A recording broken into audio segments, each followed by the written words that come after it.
But before we start, we are deeply saddened to announce the passing of the retired Colonel Barry Wingard. His family is here. Could you please stand? Wingard, who served as chairman of the City of Florence Veterans Park Committee. Colonel Wingard dedicated 37 years to the U.S. Army, and after retiring, continued to demonstrate his unwavering commitment to veterans from all branches of military.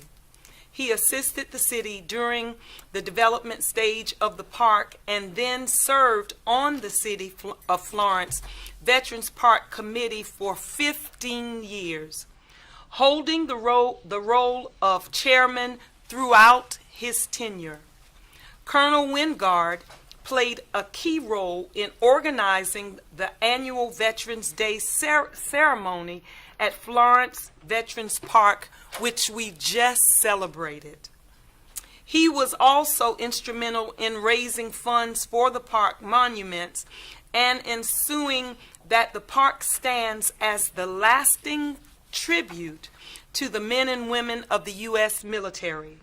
The City of Florence is profoundly grateful for his dedicated service to both our country and our community. Please join us as we stand in a moment of silence honoring Colonel Barry Wingard.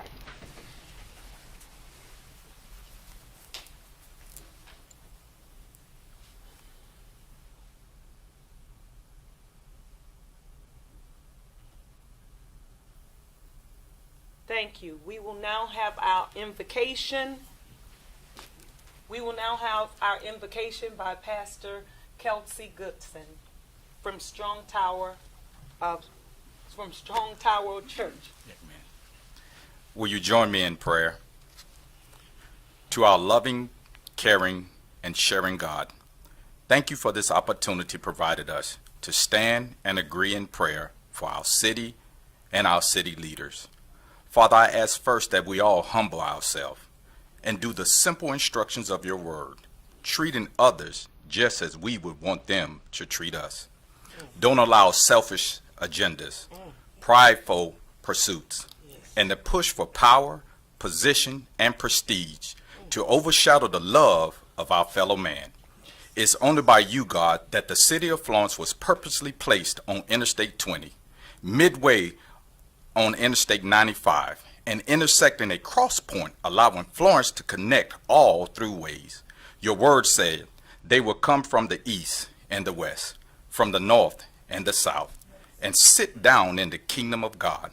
Father, I'm asking that you allow the City of Florence to be an example of that narrow gate on their travels, that gateway to refuel on love, to feed on peace, and to live in unity.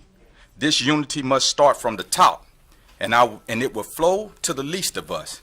You said, behold how good and how pleasant it is for brethren to dwell together in unity. You also said, for there the Lord commanded the blessing for life forevermore. So, Father, I ask for a special blessing for Mayor Barnes, her staff, and our council, to strive for unity because we are truly stronger together. Giving these your servants an understanding mind to govern your people, that they may discern between good and evil. For who is able to govern these your great people? Let not Florence be a place of political parties, but a place where the party is for the people. Truly, God, help Florence to flourish by sowing the seeds of unity, watering the roots of understanding, and allowing the manifestation of love, joy, peace, patience, kindness, goodness, faithfulness, gentleness, and self-control to reign on us. Since we truly are Flow Town, allow this land to be a place flowing with milk and honey. So be it, O Lord. May the God of endurance and encouragement grant us to live in such harmony with one another. May the God of hope fill us with all joy and peace in believing. Therefore be steadfast, immovable, always abounding in the work of the Lord, knowing that in the Lord our labor is not in vain. Now to him who is able to do far more abundantly than all that we are asked or can think, according to the power at work within us, to him be glory, majesty, dominion throughout all generations, forever and ever. This is my prayer. In your mighty name I pray. Amen. We will now be led by Captain. You know him as Pastor Calvin Robinson, but he will lead us the Pledge of Allegiance. U.S. Air Force. U.S. Air Force. There you Thank you. Shall we? Pledge allegiance to the flag of the United States of America and to the republic for which it stands, one nation, under God, indivisible, with liberty and justice for all. Thank you, sir.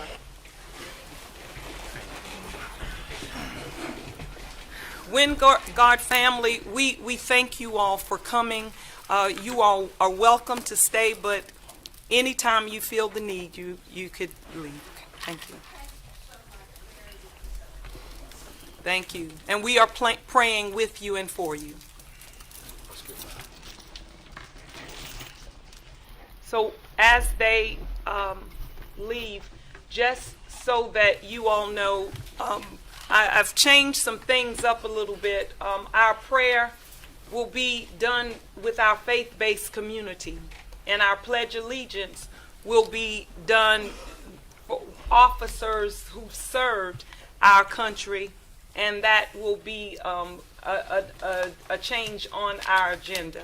So we thank Pastor Goodson and Pastor Robinson.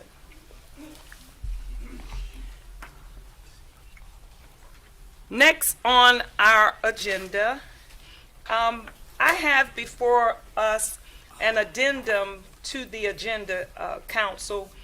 If after the Pledge of Allegiance, I would like to add the two items for your consideration. Item number 1, Ordinance 2024-24 and Resolution 2024-42, with both items to be taken up following committee report. And if there are no objections, these two items will be added. There is also a change on the agenda. Unless there is no objection, we will report to council appropriation to accommodation tax funds to come after election of Mayor Pro Tem and before appearance before council.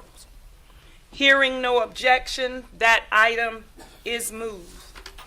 And one more, council, unless there is no objection, we will report to council appointments to boards and commissions until after the vote on ordinance 2024-24 and resolution 2024-42 following the committee reports. Hearing no objections, this item is moved.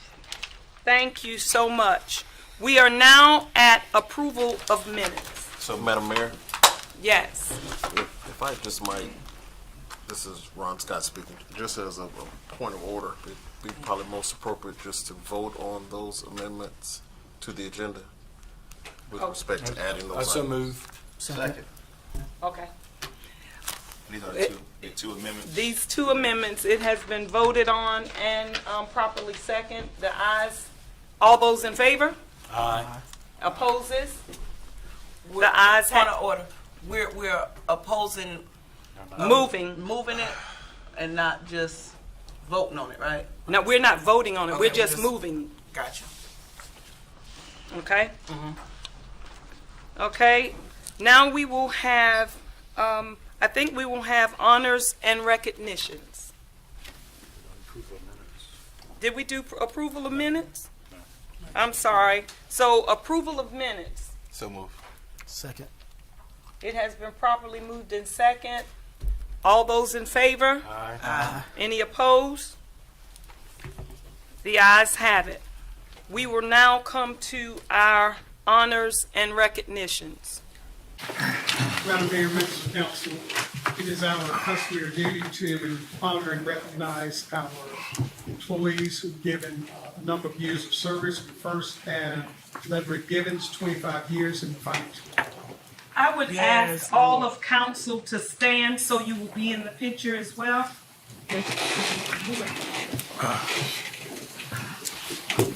Thank you. If we can come in so we can take.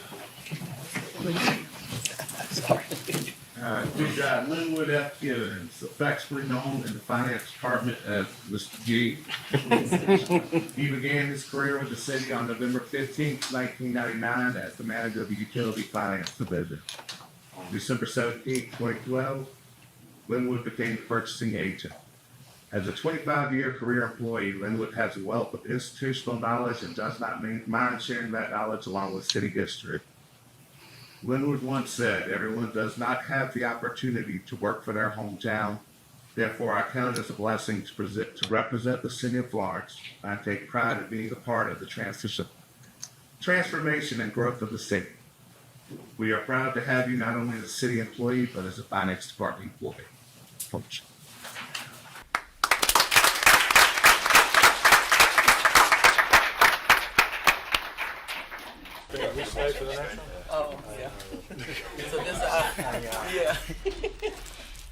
Next, we have Terrence Ford with our police department, celebrating 25 years.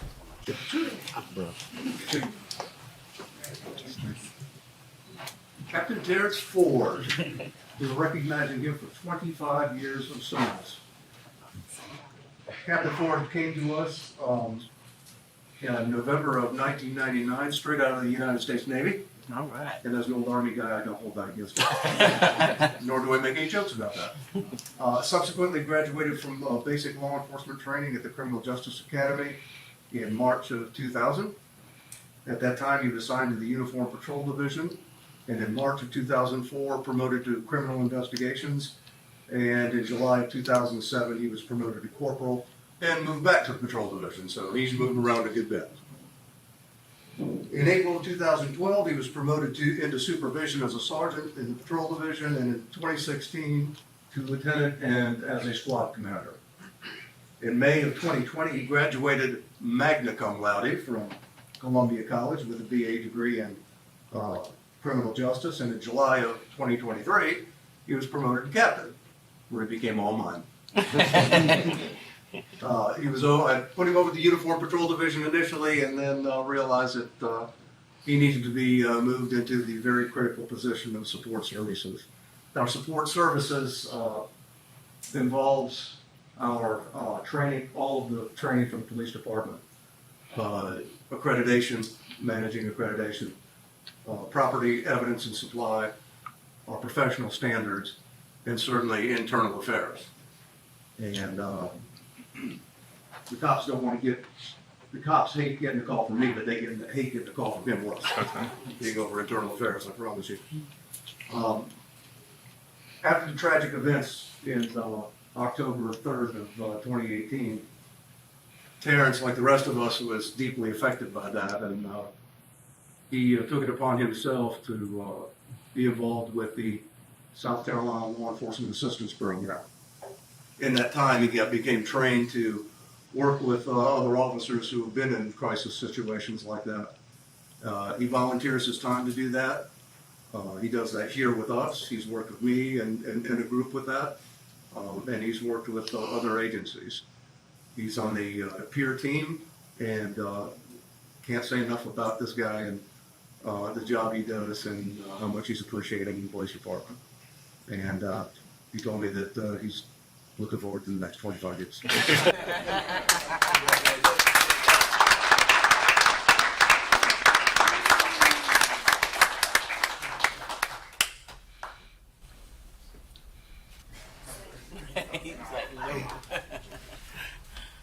Next, we have Sheldon Shelley, celebrating 15 years with the police department.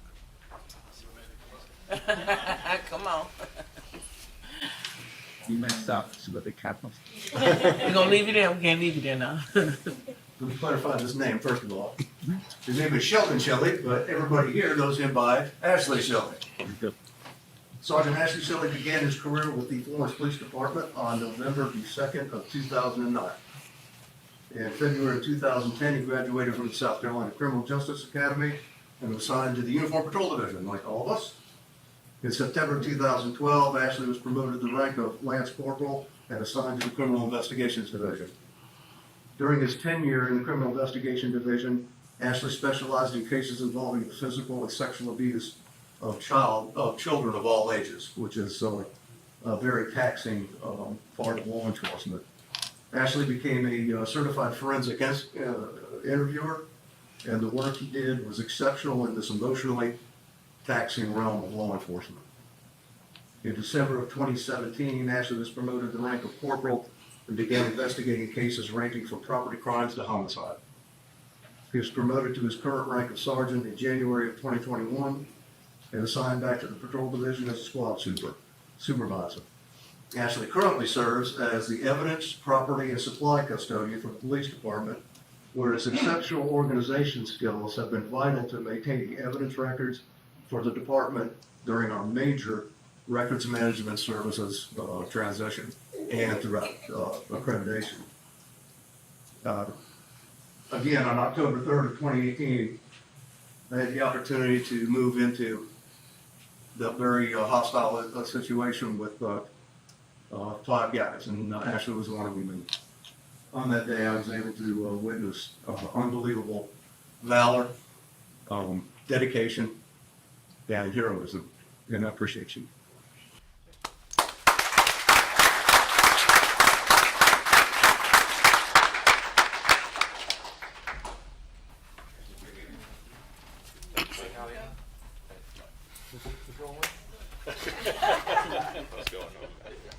Congratulations, baby.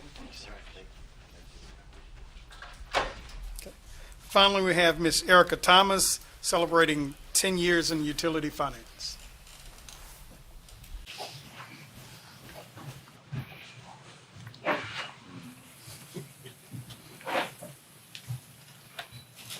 Over the past few months, I've had the opportunity to get to know utility finance work group a little bit better. I've known Erica's face and her sweet demeanor for a long time, but it's been a joy to get to know them a little bit on a day-to-day basis better.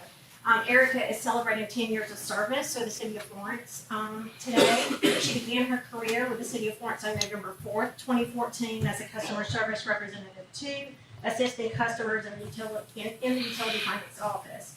In this role, she accepted payments, answered customer questions, and processed new service requests, among other duties. Erica was promoted to Customer Service Clerk 3 in November of 2019. In her current role, she continues to serve utility customers by processing new water and sewer tap applications, being the point person for the city set-off debt process, and working with the meter reader, meter tech team, and processing both manual and electronic water meter reads to assure accurate billing. She's a team player, and I'm going to give you an example. This past week, she sends me a report every day of their numbers, which always kind of takes my breath when I see the number of calls they take in that office. But on Friday, they had one of their largest days. And this past Friday, she, along with her co-workers, processed 1,451 payments. That's through mail, Dropbox, in-person, and phone. And of those, 547 phone calls came into that office on Friday, which just blows me away. So when you call, understand they are taking a lot of calls. It's impressive the amount of people that they assist every day. Erica is a great team player in that regard. She also has become a go-to source to answer questions and account issues for other customer service representatives in the department. We appreciate your service and your commitment to the City of Florence.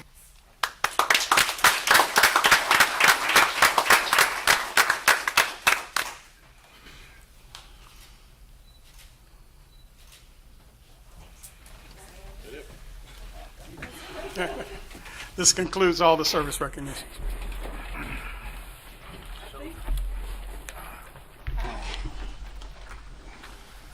So I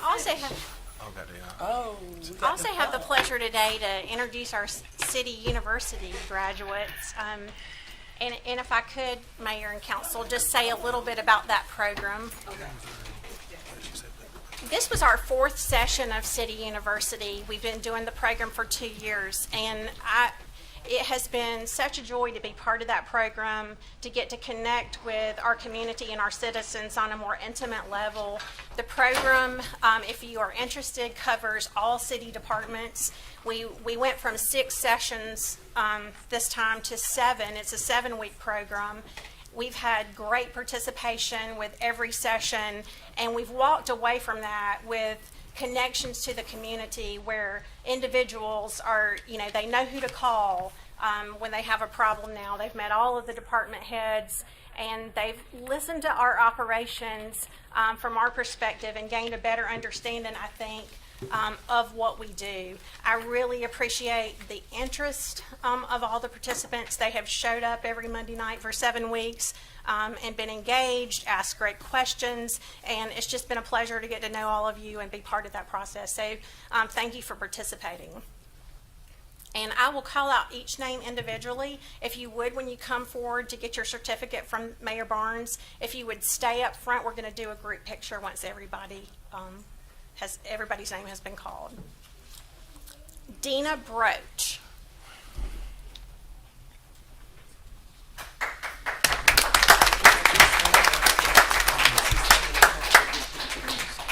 Corey Cunningham.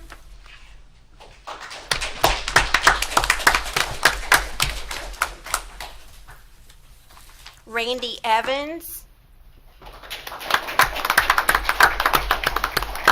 Randy is also a city employee, and we've actually had some employees that have joined the program on their own time as well, just so they can better serve the community when they get questions. So I think it's admirable that Randy decided to participate this time.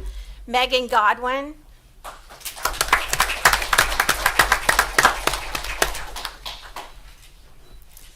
Benjamin Ivy.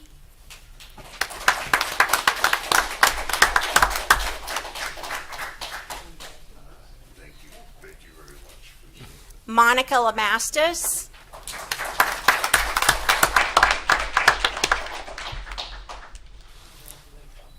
Valerie Lester.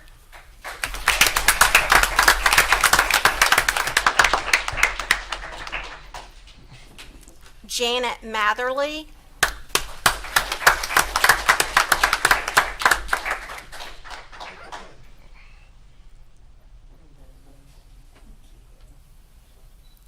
Scott Parrott.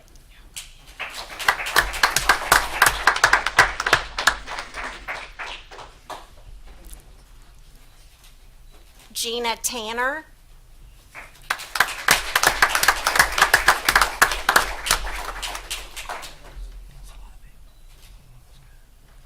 Robert Ware.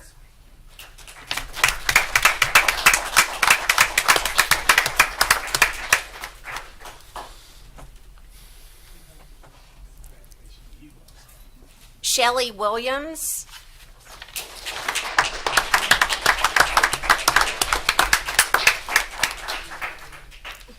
And Lynn Wilson.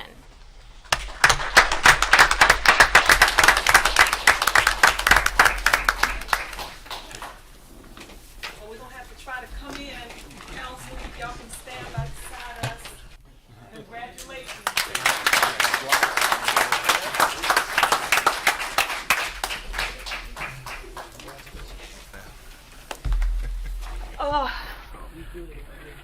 Thank you all for giving us your time.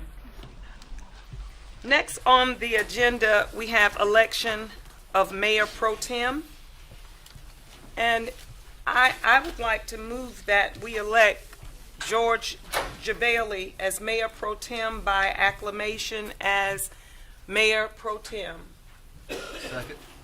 Second. If there are no objections, we will move by acclamation.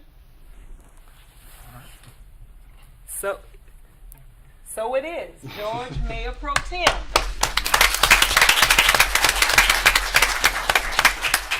Next on the agenda, we've moved up the appropriation to accommodation tax fund, and we will be hearing from none other than Mr. Tim Norwood. First, okay, I'm sorry. I'm just going to give a little bit of background on what accommodations taxes were. That's just great. As a simple refresher. The purpose of these taxes, these are taxes collected by hotels and lodging within the city of Florence. The purpose of the collection is to use those taxes to promote tourism and advertising, specifically bringing in people, overnight guests, to stay in the hotels within the city limits. The Accommodation Tax Advisory Committee is appointed to recommend how that money is spent, with the goal being to fund the events that are going to bring in the most tourism to the city of Florence. The ATAX committee has met and made their recommendations on allocations for the 2024-2025 fiscal year. These recommendations have already been presented and recommended for approval by the Finance Committee. With that, I'm going to turn it over as the committee chair, Mr. Tim Norwood, and he will present those recommendations. Thank you to very council. much. Madam Mayor, congratulations. Thank you. George, congratulations. Thank you. The Accommodation Committee met earlier this summer, and we heard presentations, had written presentations prior to our meeting of 25 organizations. We heard presentations, verbal presentations of 25 organizations.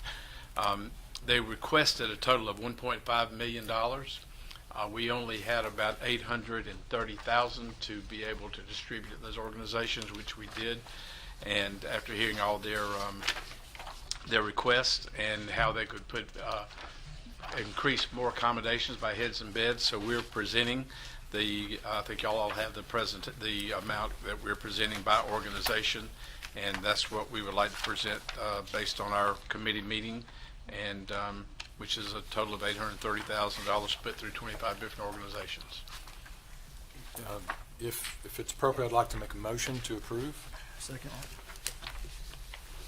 All right, it's been properly second. All those in favor? There's question? No, I was just voting in favor. Oh, you're voting in favor? How about let's just say aye. Opposed, nay? The ayes have it. Thank you. Thank This y'all very bill much. has passed. Thank you so much. Thank you. All right, next on agenda, we will move to appearance before council. We have, I think, Robert, what is that, McCready? I don't think he's here, so we will move to Ms. Barbara Martin and Carla Lynch. Next on the agenda, you all can come. While they are coming, I notice on the agenda we have 6 people speaking on water issues. If it is all of the same issue, could you all have a spokesperson unless it is dealing with different things? So if you all could use this time. In our appearance before council, we give you 3 to 5 minutes, and we have our timer over here. We don't call you a pastor, so we won't play the organ when you go too long. But as you see, we have a lot on our agenda. Thank you. Okay, well, quickly, I want to say that next month I would have been living back here in Florence for 3 years. And in the 3 years, every time I call different offices dealing with the city and stuff, it's like, wow, I'm trying to get my wisdom teeth removed. I call 3 and 4 different departments. I never can get a direct answer. So this time I decided I'm going to appear before council. And the reason I'm appearing before council today is that because I was a candidate for a school board seat. During the time as a candidate, my neighbor noticed that a city truck went and pulled my signs up off of a very private lot that I own. Another person had my sign on her lot. She's not here today, but she was trying to make it. And they took up my campaign sign off of her lot. I called the city county complex, and we got 4 different departments. Today, oh, there's Ms. Jones. She's there. They took it off of her business lot. And to today, no one has been able to tell me where my signs are, what you did with it, and first of all, I'd like to know who directed you to even take up the signs.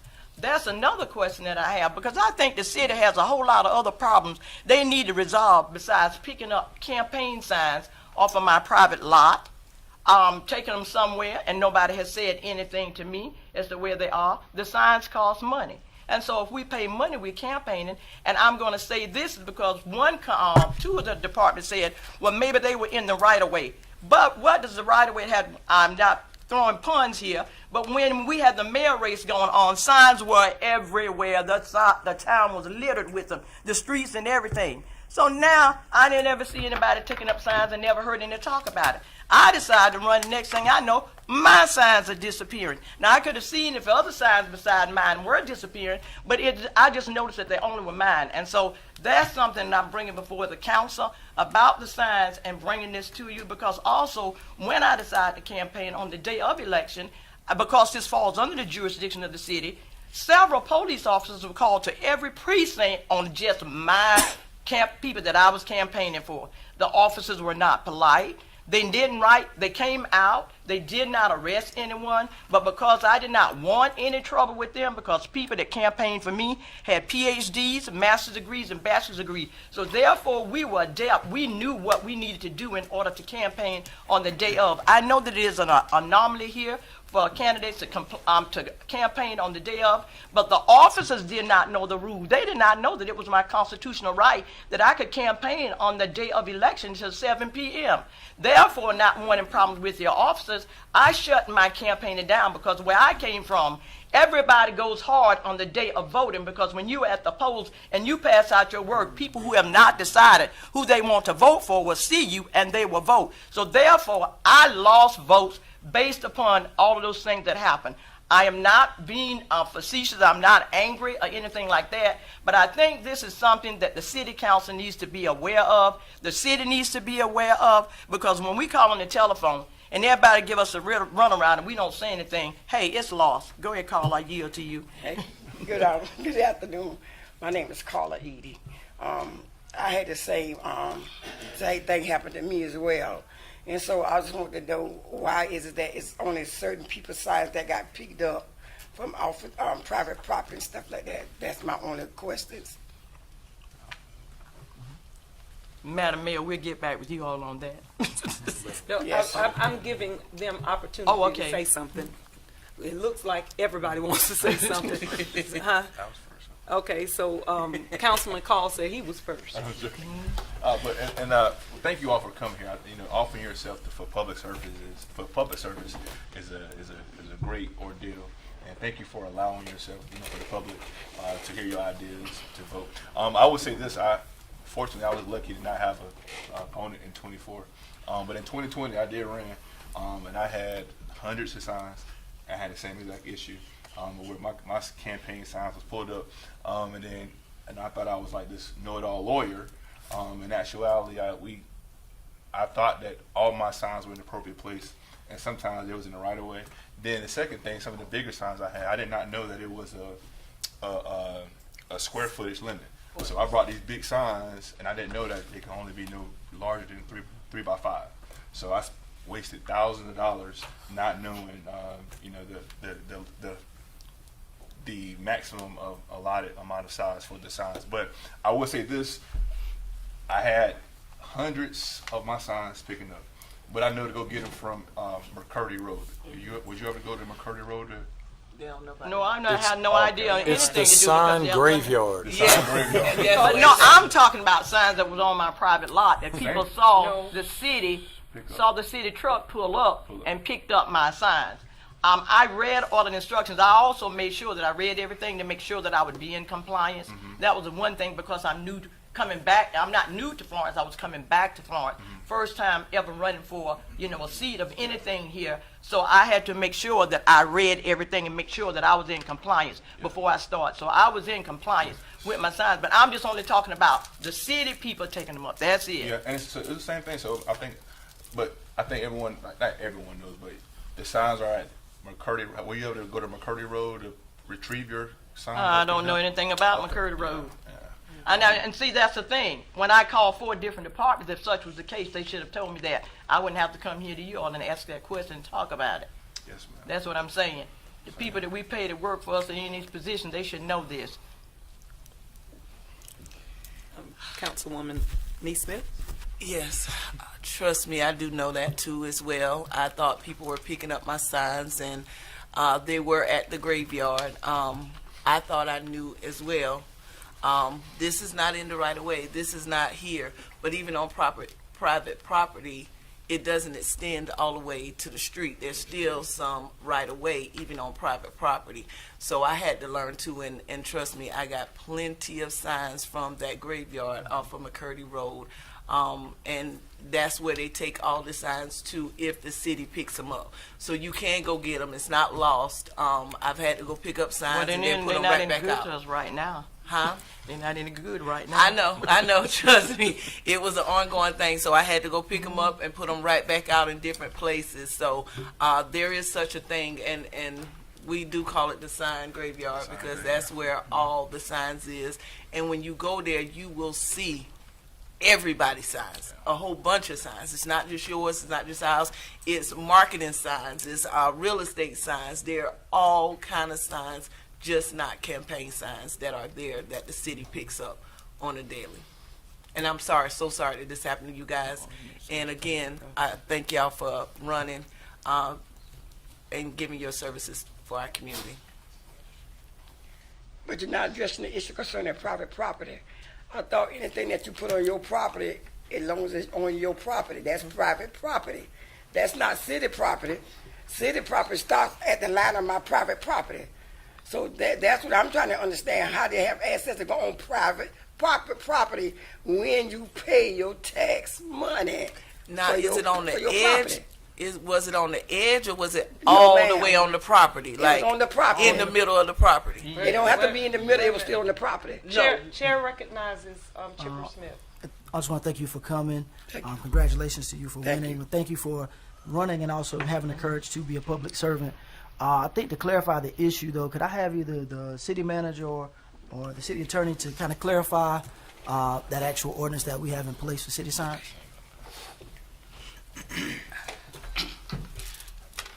Thank you, council.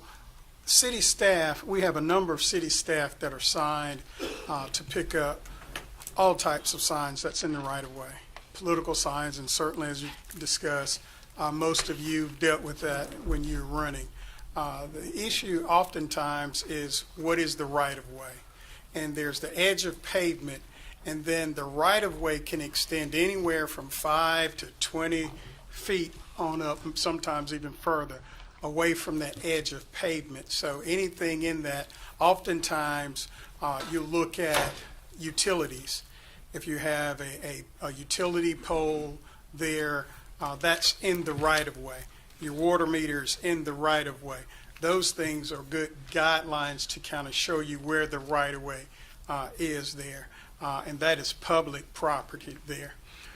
And if your yard, if you're looking at your yard, oftentimes, as I think Councilwoman Jackson stated, that oftentimes people will assume the right of way or their property extends to the edge of pavement. It does not. There is some portion of that property there that is public property, although it is used by said homeowner, property owner, that is public property. We have a codes enforcement department that's primarily responsible for picking up signs, but every department, we've empowered all of staff. If there's something wrong in the city, police department, fire department, any of the department, even at administrative departments, if they know that something is not right, particularly signs, they are empowered to remove those signs. Those signs are taken to Public Works Department there, and we do try to maintain those. We also do an election year. In most instances, I can't say for certain we did it this year, but we speak with the chairpersons of the two major political parties in the city, and we go over our sign ordinance with them there so that the political parties understand our ordinances there, and it's our understanding that they would then turn speak with their candidates and inform them of the sign ordinance. And this is not, as mentioned, not just political. All manner of retail will put signs in the right of way, and that's something that we try to address on a yearly basis, not just during political season. Okay, well, I guess I'll have to accept your answer. I may not agree with it, but we have a right to agree to disagree. Yes. Because anything that I pay my taxes for, it is my property. And if it's not my property, and I can't put anything on my property because it was an empty lot, there's no point in me paying taxes for my property if I can't put what I want to put on there that lines up with the city ordinance. I understand what you're saying about the pavement, but there's nothing on my lot. It's just a blank piece of land. So therefore, the pavement has anything. This is a whole barrier, and over here is my sign in my yard, on my lot. So I'm sure that's more than from the street, from the sidewalk, for me to put my sign here. I also think the manpower and time and money and gasoline can be used to take care of other issues that's going on in Florence versus worrying about a sign that might be, you all deem might be close to the sidewalk or to the pavement. Let us take care of the water situation. I just noticed that you've got all these people here to speak about water. We got folks to speak about everything, but I'm going off on the tantrum, but I'm just saying, I know you wanted him to clarify, but I have to get this in because when I call y'all departments, you can't get nothing in, so I'm trying to pack it all in today. Thank y'all. Have a good day. Thank you so much. Next on the agenda is Key Audrey.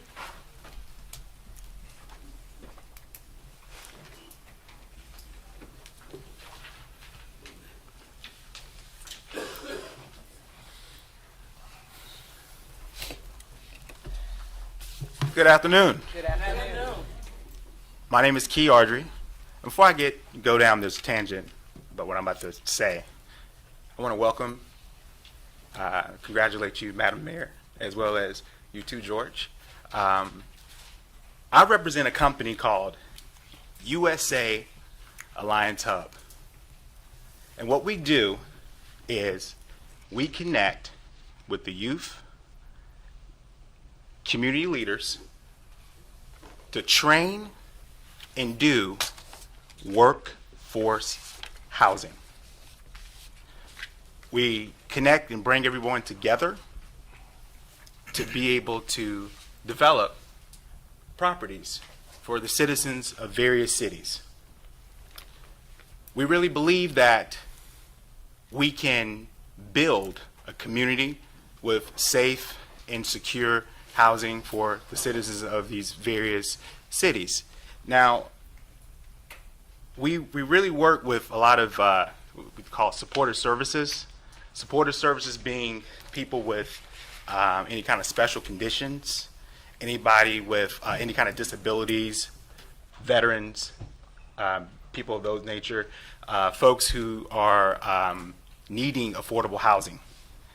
And right now, we're working on a demonstration project for just 4 lots. Now, we hope to bring this relationship between us and the city of Florence to be able to keep Florence first and utilize the people of the community to help build and benefit from these houses. So we're looking at doing things, building affordable housing, offering special type of financing, like owner financing for those, lease options. Our intent is to push and drive home ownership with nice, safe, and secure housing. And we've been working with the city for some time. I want to give a shout out to Scotty. Scotty has been answering our calls, talking to us, get back to us. I feel that, I know Scotty on more of a personal level, as much as I've talked to him over the time of us working with one another. Ms. Jackson, Chip here, we've been in contact, working to make things happen. Is Annie Brown here?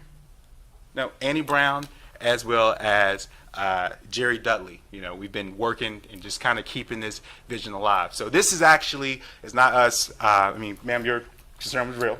This is more of a congratulations, we're almost there, we're real pumped up, and we want to get out in the community. And once we finish these 4 houses, we want to make sure that we keep all of council abreast of what we're doing. So I will make sure before I leave, we'll get all your contact, your cell phones, emails, and we'll make sure we send progress reports with, hey, we broke ground. Our builder is doing this. Our builder is doing that. Hey, we're about to have our ribbon cutting. These are families that are here. Hey, we were looking at more land to be able to work with the city so that we can put out more safe and secure housing for the residents of Florence, South Carolina. So that's all I have today. I look forward to building this relationship out with each and last one of you guys. If you guys want my contact information, and you guys can take it down too, it is 704 352 3632. And my email, it's 704 that's right, 352 3632.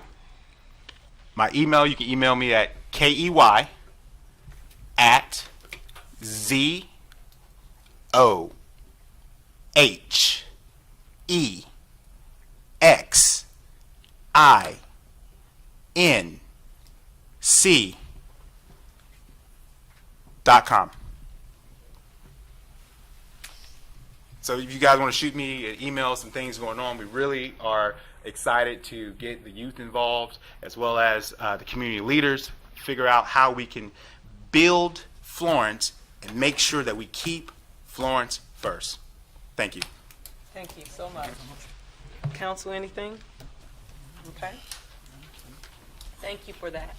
Next on our agenda, Elder James Williams, have you all, I guess all of you all can, if you all are all together, you all can come on up.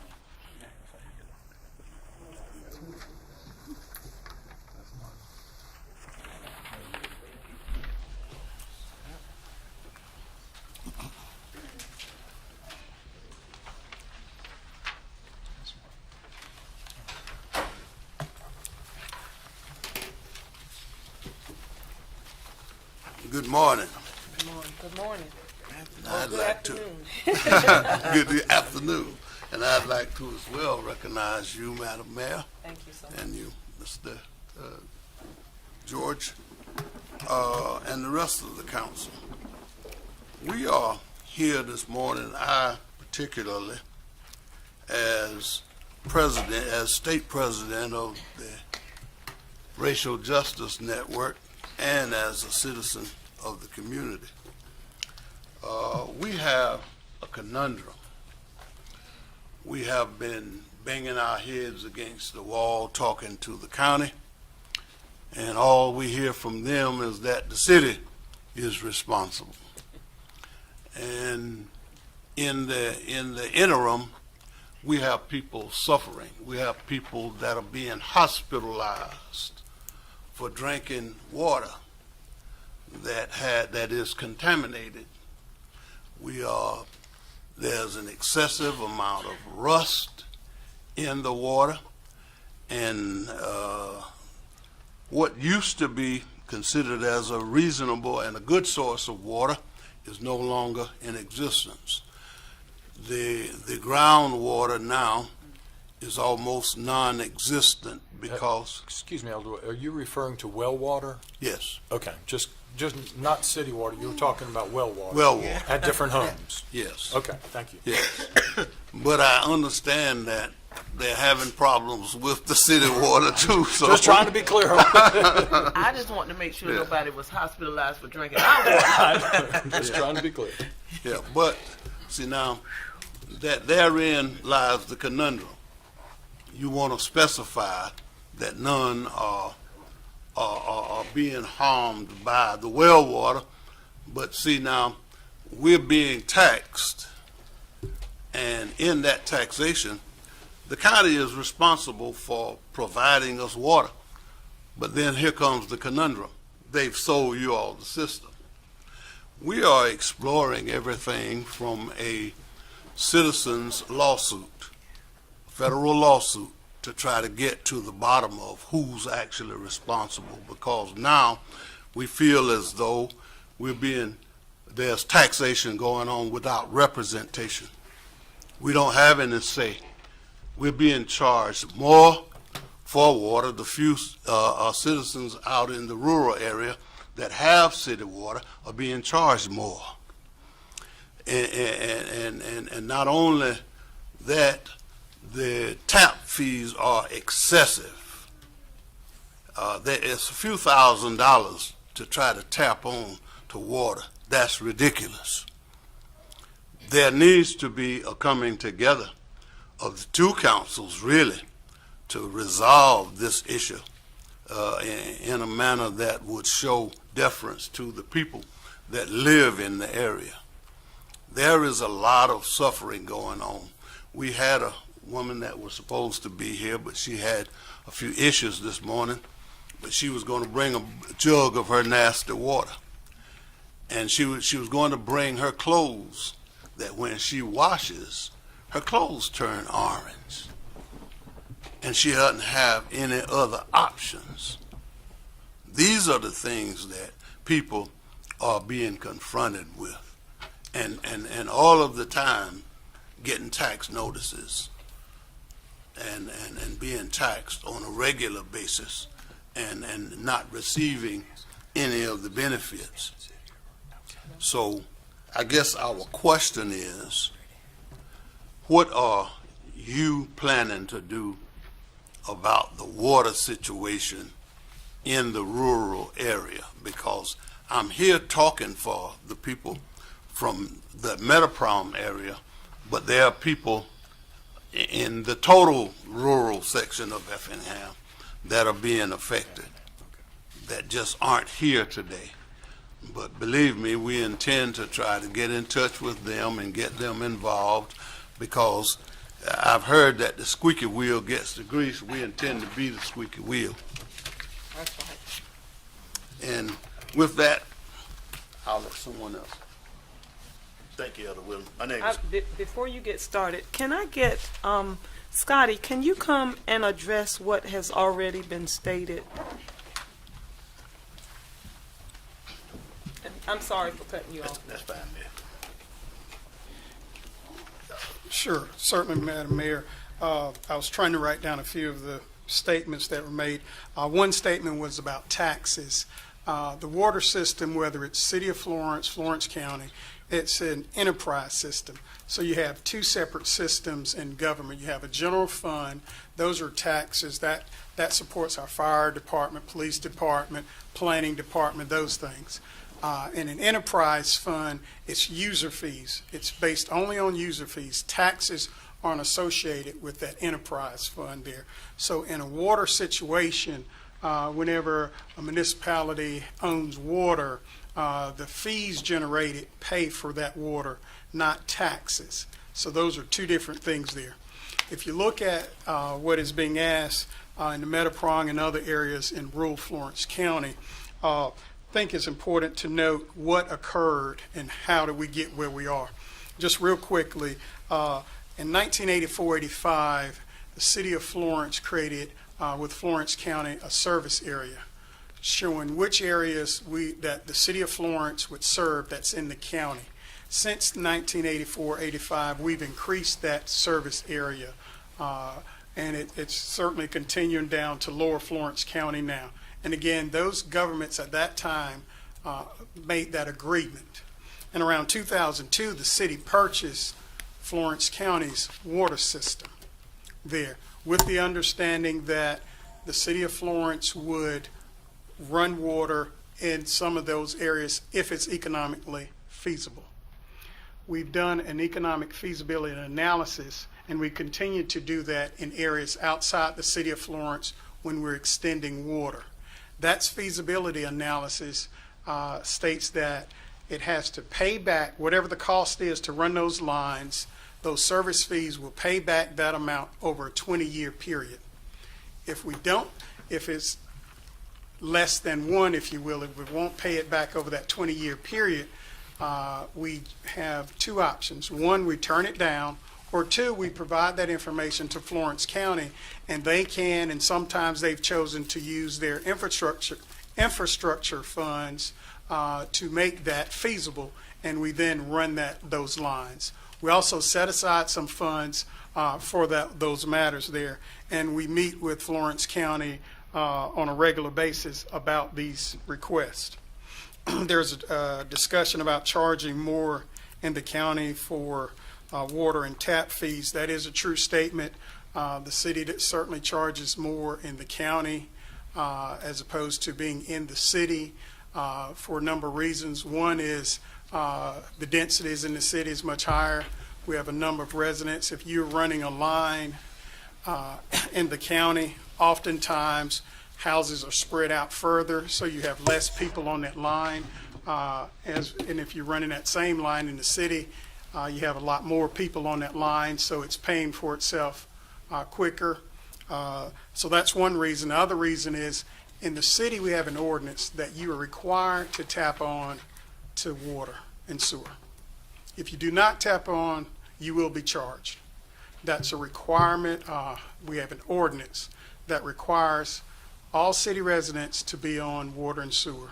If you annex and you have a septic tank, I think we allow 5 years. You can have that septic tank for a period of 5 years.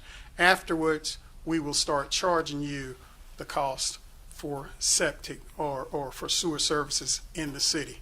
You do not have that in the county. So the county has the option there. When we're running the line in the county, they can choose to tap into that line or not tap into that line. We can't make them or force them or charge them. So because of that, when we're running that line, we don't have 100% certainty that they will tap into that line or stay on that line. We have to have some cost there in that, and that's why you see an extra cost in the county there. Also, I think it's important to note, when the city purchased the county's system in 2002, I think it was, that was all laid out that it would be a higher cost in the county as opposed to in the city. Could I respond to it? It seems like, just listening to your colloquy, that we're being punished for living in the county. Because if the city residents are going to pay a cheaper rate, then I understand the density issue, but that's an issue that we as citizens have no control over. We understand that there was a certain amount that the city paid the county, and they didn't really do anything to try to distribute that money among the areas. We're in a kind of left out area, a forgotten area, if you will, where the resource of water, and as I speak, is getting worse because the groundwater is being affected by people moving into the area, and every time a septic tank, you say people in the city are forced to hook to city water. Well, every time somebody in the county puts down a septic tank, that decreases the water quality. And we have several people moving into the area. The tax sale is kind of facilitating that. But you see our conundrum, but there is a constitutional provision for clean water and air, and that's what we're going to try to proceed to look at and try to get some relief there. Thank you. Thank you, Elwood. Mayor, congratulations. Protocol already been announced. My name is Reverend Calvin Quick. I came to Florence in 2007. I'm a pastor over in Metapron Road, New Fellowship Baptist Church. Let me say this to you. The flooding, on some Sundays we can't hardly get into our church. The ditch out there where the water for the flow from the drainage down to the road is all stopped up, all clogged up. And now we start burying people out there at the cemetery. Water's backing up. I'm looking at the safety, plus if we got to wade to get into the church on Sunday because of a large rain, that's a big time issue. That's a big issue. And not to cut you off, because I understand that is not something that any of us would want in our yard. However, none of those things could be addressed by the city. all of those issues would have to go to the county. Mm-hmm. The county, and I know you're saying you've gone there first. We can't jump over the county and give city money where county money should be going. We've got to allow that is a responsibility of the county, and so I understand. Understand. I mean, I appreciate. Again, like Brother Elder just said, there's been a discrepancy between the county and the city. So I'm just trying to iron out which way direction to go from here. But we will take it to the county also, because this is not going to. I'm not going to stop. We're not going to stop. It needs to be addressed. There's some issues out there, some serious issues going on out there, y'all. I'm telling you. And somebody need to do something, and we're going to work. Councilwoman. And Pastor, quick, do you know who's that county representative of that area? Yeah. Yes, Mr. Yarborough. Please contact Mr. Yarborough. Definitely. Yeah, and we have a city-county council that we'll be appointing, and hopefully someone from the city can take your concerns to that meeting to really help advocate for you as well. I sure appreciate it. Thank y'all so kindly. Thank you. Congratulations and good morning. My name is Blondie Gordon. I'm here as a Metaprom committee member. We're not a third world country. When you look in the rural areas, you would think that. I spend close to $10,000 just working on my well and my pump. You guys have the luxury of turning your water on at any time and it's running. You could be in the middle of a shower and your water cuts off. When there's a lightning storm or any storm where the lights goes off, we have no water. And when we're in the rural areas, it takes forever for them to even restore our lights. If we put a generator on, guess what? That generator is going to constantly run. Whereas the pump is going to cut off and cut on. It's a waste of our time. We are a third world country. We're asking for the basic human rights. Clean water. We've been fighting this for decades. We've been going to our county. We've been hitting them up. They wouldn't allow us to go to this meeting because we've been talking about it. So we're bringing it to you guys. There's nothing else we could do. This is discrimination. We are asking for basic necessities. We're asking for a reasonable, affordable connection for the few who have access to it, but they cannot afford to tap into it. This water is harmful. We have elderly, we have kids. This water is harmful. We are spending money buying water to drink, buying water to cook with. We barely want to wash in the water. This is third world country right here. And we need help. Our people are sick. We had the one lady, Miss Melissa Fulmore, she had surgery. Didn't know where it came from. They didn't know what the issue was. She had bacteria from the water.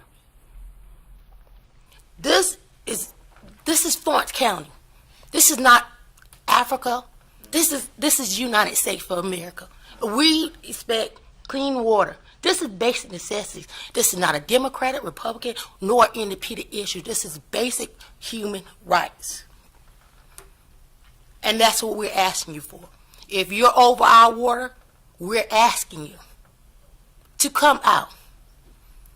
Take a field trip to the rural areas. Take a trip to Metaprom. You got select few houses that they do have water connection. And it skips here, goes here, skips here. I feel like that's discrimination. I understand your rating, what you guys went through. I understand that. But understand you're in a rural area. Most of our people are on fixed incomes. They can't afford to tap in.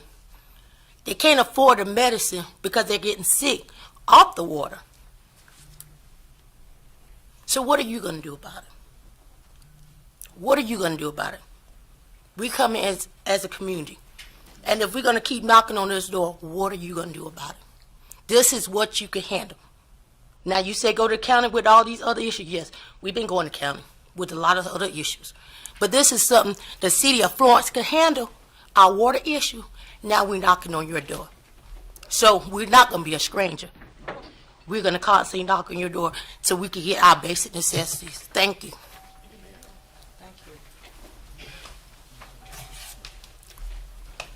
How you doing, Mayor? Congratulations. Thank you. And all the council members. And on behalf of the situation, it has been thoroughly addressed and explained to y'all what is our situation. And the only question I got for y'all today is, what is you going to do about it? What are we going to do about this? Now, if you look at the money that's paid in the city, there ought to be some money somewhere to address the water issue out in those rural areas. If you take the water and run it up Sellers Road all the way to Cummins, and you turn it on Hayward Road instead of going out to Cummins, why can't they come back and address that? Why was the water turned instead of going straight through the community there? My question is, we can complain and complain, but the issue is, what is the city going to do about it? That's the only answer I need. What are we going to do? We're going to raise more taxes? We're going to raise the water bill again? There is licks in the city, water that's on top of the ground. People that need water can't get it. Why? What are we going to do about it? I can go around here in this city of Florence and show you where water just gushing out the ground. And we got to beg for water for the rural area out there. So I feel if the citizens are being taxed, then we ought to be able to get some type of resolution to the situation. And my question again, what are the city going to do about it? I want you to understand that we don't receive any funds for water from you. We don't receive any funds for water for sewage. And so I want you to understand, so if Listen, excuse me. Mm-hmm. Now, I pay water bill out there because I'm on Sellers Road. But I we want got you, meters out there. but I pay water bill out you there. got a water bill? Yeah, I got a water bill. You're, My water bill was you don't have $900 and some this month. Oh, okay, so you're not on well water. Not there. Okay. But what I'm saying is, I'm kind of part of both ventures. I got property where there is no city water, and then property where there is city water.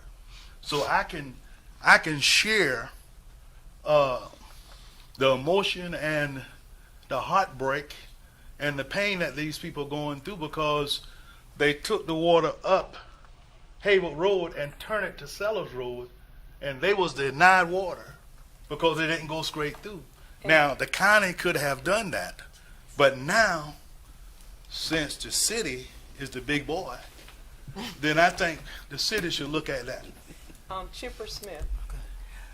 Thank you all for coming. I know we're talking about well water and actually extending the line, if I'm saying that correctly. So in our next Florence City County meeting, we'll address this issue because there are certain ways that you can obtain infrastructure money through your county councilman. And I don't know if you've talked to him about that at all, but that can actually help you through our feasibility study obtain money through him so water can be extended to you. I just want you to know that we don't have anything to do with groundwater whatsoever, but out in the rural area. But there is ways that you can obtain money through your county councilman, through infrastructure money, to help you extend the line through the city to your residences. And what Is that not what I, affected by the rural? I know there are grants for rural, yes. but the city owns the system. Well, this is what I want to ask us to do, because I don't want to act like we don't care. I want to give you our time, but a one-on-one time, so that we can sit down, so that we can understand you and you can understand us. Because I think today we're going to just continue to go back and forth. So if you would contact the office, I'm quite sure that Scotty Davis, our city manager, myself, and any other council and staff will gladly sit down and explain where we are and what we can and cannot do. Is that okay? Yeah, I think what needs to be addressed is not with the issue with the well water. You have major companies like Honda and y'all, they're using well water. And in certain areas, it's drying up our water. My water pressure is very weak. I have to choose whether or not I'm going to wash clothes right now or I'm going to wash the dishes. And that's why I said are we going to take a shower? I'm going to have to end us because we're going a little too long. But I will open up my office and we will sit down and talk to see what we can and what we cannot do. Please call me. Or our city manager or staff. But we hear you. We hear you. Okay. I just want to say this, and I'm going to go say it. I'm going to my seat. But a lot of times you call these numbers, and they turn you to another number, and nobody never answers. So we got to get better. You can get my personal number, okay? Yeah. All right. All right. Did you want to say something? Madam Mayor, you want to say something? Madam Mayor, if you will, my staff might not like this, but the city manager's office number is 843-665-3113. 843-665-3113. So for those, if we're having any problems with communication. Thank y'all so much. Thank you. Thank you. If there are any problems with communication, they certainly can call the city manager's office, 843-665-3113. That's 8:30 to 5 p.m. there. And just as other information there, the Metaprong area gotten our engineers to look at the information that was presented, and this was presented to Florence County February 21st, 2024. The cost is approximately $260,000 for 8 to 10 residents there. And at the time, we told Florence County it wasn't economically feasible. As is mentioned, if Madam Mayor chooses to select members on the City-County Conference Committee, that would certainly be an appropriate time to look at that, look at grant funding. There are some potential grants through other agencies that the county could look at and extending that if they did not want to use those infrastructure dollars there. But that information was presented to the county, along with several other in the Florence County area, but that particular one is about $260,000, and that's in February. Now, with inflation, I would say $300,000. You said how many customers? 8 to 10. 8 to 10, and that's about 3,000 linear feet for Metaprong Road. And over a 20-year period, they wouldn't. And it was not feasible. 28,000 over 20. About $28,000 going towards that over 20 years. Okay. So it was significant difference there. Okay. Thank you. Thank you for that. Anybody else? Okay. Next on our agenda, we will have ordinance and in position. Bill number 2024-16. It is the second reading. An ordinance to abandon the unopened right-of-way between 913 and 1003 Chestnut Street, identifying as Florence County Tax Map number 90063-01-011 and 90063-01010. Move to approve. Second. It's been properly moved in second. Any discussion? All those in favor? Aye. Any opposed? Let the bill reflect that it has passed unanimously. Next on the agenda is Bill number 2024-17, a second reading. It is an ordinance to rezone 4 parcels for PD to NC-6.3, identifying as Florence County Tax Map number 90103-01-002 and 90103-01-003 and 90103-01-004 and 90103-01-005. So moved. Second. It has been properly moved in second. Is there any discussion? All those in favor signify by saying aye. Aye. Any opposed, nay? The ayes have it. Let the record reflect that Bill number 2024-17 has passed. Next on the agenda, Bill number 2024-18, second reading. It's an ordinance to annex the zone CG 551 and 597 West Lucas Street, identified as Florence County Tax Map number 90070-01-025 and 90070-01-028. What say you? Move to approve. Second. It has been moved and properly second. Any questions? All those in favor signify by saying aye. Aye. Any opposed, nay? Let the record reflect that Bill number 2024-18 has passed. Next on the agenda is Bill number 2024-19. It's the second reading. An ordinance to amend Article 1 of Chapter 8 of the City of Florence Code of Ordinance, add provisions related to open burning, and to amend Article 1 of Chapter 10 of said city code to add provisions relating to nuisance smoke and other matters related thereto. What say? So moved. Second.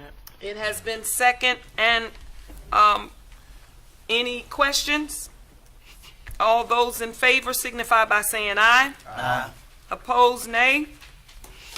Let the record reflect that Bill number 2024-19 has passed. Now we have before you introduction of ordinance, and we have Bill number 2024-20, and it is the first reading. An ordinance to amend the budget for the City of Florence, South Carolina for the fiscal year beginning July 1, 2024 and ending June 30th, 2025. What say you? Move to approve. Second. It has been properly moved in second. All those in favor? Oh, well, we'll hear from you. I'm sorry. Good afternoon, Mayor and Council. Bill 2024-20. This is the city's annual budget carry forward amendment for the fiscal year 2024-2025. I'd like to emphasize these are not new appropriations to the budget. These are expenditures and expenses that were previously budgeted in the FY 23-2024 budget year, and due to issues such as supply chain, bidding, rebidding of projects, and just general completion of the construction time on some of these projects, these were not complete as of June 30th year end. So we are essentially rolling over these expenditures that were appropriated in the prior year budget into the current year so they can be completed. The majority of these funds relate to the ordinance 2023-36 last year, where council approved the use of the excess 30% funds in the last fiscal year. Just as a reminder, that was the $6.5 million appropriation for the pumper truck, the ladder trucks, dog parks, lighting park at Freedom Florence. So again, these are not new expenditures. These are just projects that were started in the prior year and just not completed, so we're carrying forward and reappropriating them in the current year. The budget amendment has been presented to the Finance Committee the last 3 months that we've had a meeting for review, and they have recommended for approval. Councilman McCall, as chair of that, did you have anything to add? No, sir. Right, the chair recognizes Councilwoman Neesmith. He answered my question. Thank you. Okay. Okay. Just to be sure, and so we don't have to do a full recitation of everything in the list, what was presented to us as the amendment to the budget was about 5 pages with details of all the items to be addressed. Is that correct? Yes, sir. And the general fund items were the ones, the bulk of those were the ones that were passed in that budget amendment last year, the excess 30% funds. The utilities and the utility construction funds, those are the projects that usually have to go out for bid, and whether bids come in high or low, we may have to rebid, and some of these projects carry over years at a time. So that's But it's the 5 pages that was presented to us in our packet, correct? Yes, sir. Okay, thank you. Okay. Discussion? All right. Being no discussion, when you ready to vote? All those in favor signify by saying aye. Aye. Opposes? Nay? The ayes have it. Let the record reflect that bill number 2024-20, first reading for the budget, has passed. Next, we have bill number 2024-21. It's the first reading and ordinance to amend the due dates in section 20 of the City of Florence Code of Ordinance to align with the city's business license renewal date. So move. Second. It's been properly moved in second. We'll hear from you. Thank you again. This proposed ordinance will change some of the due dates that are in our vehicle for hire ordinance, also known as our taxi cab ordinance, in Chapter 20 of our Code of Ordinances. As you all know, in 2020, Act 176 standardized the business license year for the state of South Carolina to run from May 1st and to end on April 30th of each year for the state of South Carolina. This ordinance is going to realign some of the due dates that were in our current Code of Ordinances. In our current Code of Ordinances, due dates for proof of liability insurance, the taxi cab licenses, and the taxi cab driver's permits are set to be renewed on June 30th of every year. So this ordinance is proposing that we move those dates to April 30th to realign with the business license ordinance. That way we have the same operating year, and we're allowed to make sure that all the taxi cabs and drivers are in compliance for the full entire year of operations. Okay. Any discussion? All those in favor signify by saying aye. Aye. Opposes, nay. Let the record reflect that bill number 2024-21 has passed. Next on the agenda, we have bill number 2024-22. It's a first reading, an ordinance to amend Article 1, Chapter 3 in the City of Florence Code of Ordinance to add provision related to prohibiting ownership and keeping of livestock and wild animals and other matters related thereto. What say Move to ye? approve. Second. There is a motion and a second. Any discussion? I'm on, Madam Mayor. It's on. Madam Mayor, members ready of to go. council. You should have before you a proposed ordinance to amend Section 3 of the City Code by adding Section 3-7.1 prohibiting the ownership and keeping of livestock and wild and feral animals. If you have that in front of you, you turn to Exhibit A. Line 1 specifically indicates the purpose as being to ensure the safety and health and welfare of our citizens. Line 2 indicates the specific prohibitions of livestock, which include porcine animals, any equine animals, bovine, and camelids. And porcines are swine, pigs, hogs of that nature, equine, horses, ponies, donkeys, bovine, certainly cows, buffalo. Camelid would be the camels, llamas, alpacas, and animals of that nature. Now, if council so chooses to pass this on first reading, we're going to have to make a couple of changes, and one of those is under this particular livestock prohibition. We don't address specifically some of the conditions that allow for, in the Uniform Development Ordinance, some of these animals to be in the city. And in the Uniform Development Ordinance, specifically in residential zoning districts, animals are limited to chickens, ducks, rabbits, and other similar animals. No more than one animal is permitted per 1,000 square feet of lot area. Specifically, roosters, geese, and turkeys are prohibited. And it addresses the coops and cages that they have to be in. No animals shall be kept in street side yards. Then it goes on to talk about goats, pigs, sheep, and other similar animals. A maximum of 2 animals are permitted per lot, with an additional animal permitted for 2,000 square feet, but it has to be on a 1.5 acre area. So that's going to have to be added to this because it does not contain it. Councilwoman Neesmith. Now, in this, I read it, and I didn't really see any fines and penalties. Are we using the regular fines and penalties? Because I would like for something to deter and prevent anyone from harboring these animals. Some added on something. Yes, ma'am. I'm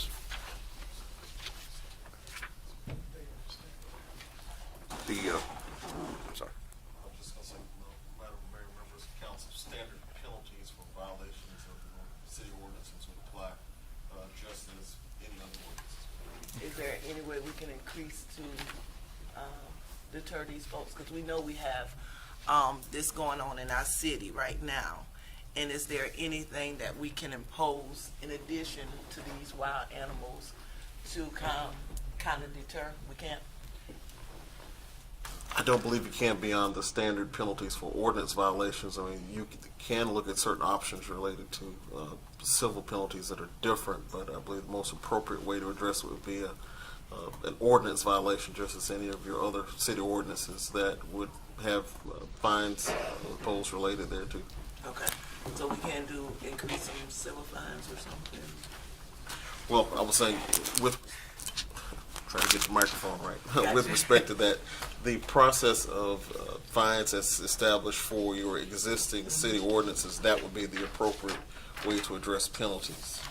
Uniform ordinance citations, and then fines as imposed related to that would be the appropriate way to address that. It's $100 fine, up to $500. 100 up to 500. Okay. Chair recognizes Mayor Pro Tem. Thank you. As I understand it, this whole thing was brought to our attention when someone had a bunch of poisonous snakes that became a big issue. Is that right? That absolutely got our attention, yes. Okay. Yes, And so, I mean, this wasn't just, didn't just come out of the air somewhere. absolutely. Okay, and if we're looking at provision 3 under this section, it addresses, as I'm looking at it, large, dangerous, or potentially invasive constricting snakes, pythons, Burmese pythons, and then underneath that, venomous and poisonous reptiles and serpents. Is that right? That's correct. Okay. Thank you very much. Any other questions? All right, all those in favor? Any opposed? The ayes have it. Let the record reflect that bill number 2024-22, first reading, has passed. Next, we have bill number 2024-23, first reading, This is an ordinance to annex and zone NC-15 at 2499 West Edgefield Road, identified as Florence County Tax Map number 0122101-140.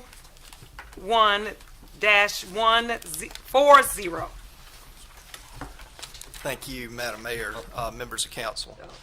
Yeah, you got to vote on it. So moved. Okay, you got a second? Second. Okay. Yeah, I got to get used to this. All right. Thank you, Madam Mayor.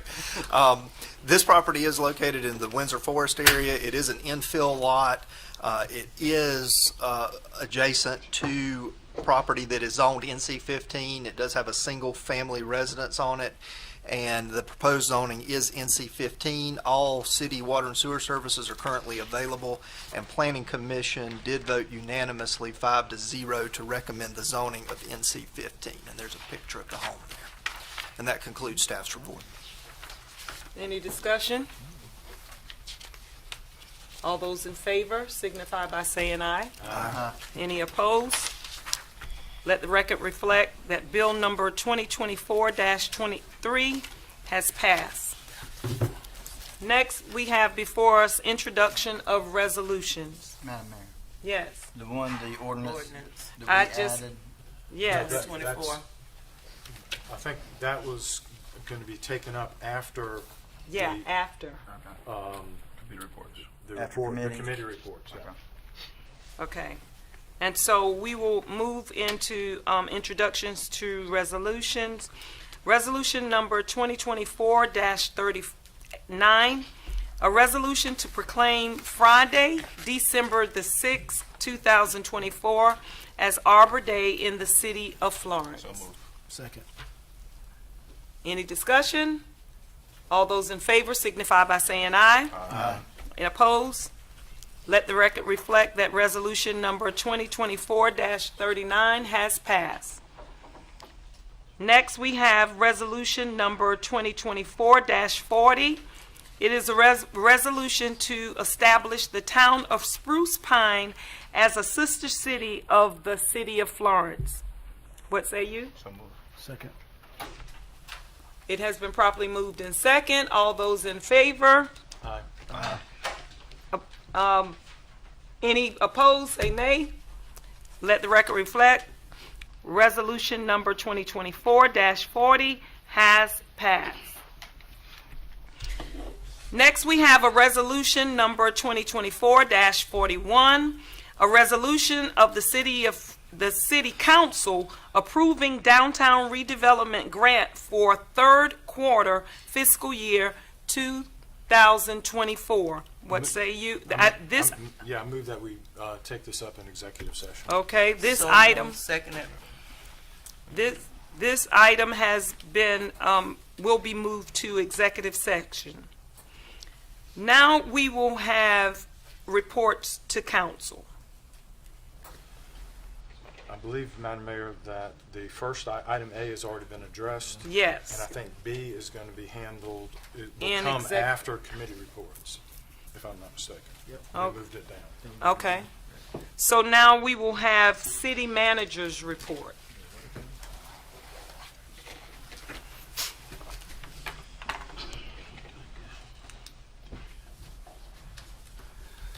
Thank you, Madam Mayor, members of council. I've been asked over several months to look at our resolutions and how we're doing resolutions. I want to talk a little bit about what a resolution is and what is a proclamation. Resolution is an administrative act taken by council to agree on city business and transaction. It may be used to express the council's policy, direct administrative or legal action, or to make a public statement from council. Proclamation is a ceremonial document generally issued by the mayor that may be used to recognize certain events, causes, groups, or people. Proclamations are generally used to recognize and celebrate extraordinary achievements of city residents. For example, the Omega Psi Phi fraternity, Councilman, celebrated its Founders Day yesterday. If the organization asked the city to proclaim November 17th as Omega Psi Phi Day in the city of Florence, it could be done as a proclamation, Councilman Smith, and not a resolution. Shouldn't somebody be calling something out or yelling something? I was just, it's written on the paper. I just wanted to explain resolutions versus proclamations there. Now, the city, we've looked at the resolutions that was adopted since 2000. We started in 2000 with 6 resolutions. 2001 was 5. 2002, 6. Then we started getting double digits. In 2023, we had 50 resolutions of this council. To date, we have 37 resolutions there. And I think I have some information past that to council about the number of resolutions, as well as just information about resolutions. Staff is certainly willing to follow the direction of council on resolutions relative to proclamation. If you'd like to reduce the number of resolutions, generally those can be done. A number of the resolutions that's presented before council can be done by proclamation, and that is signing by the mayor. Questions, comments? Sure have enough.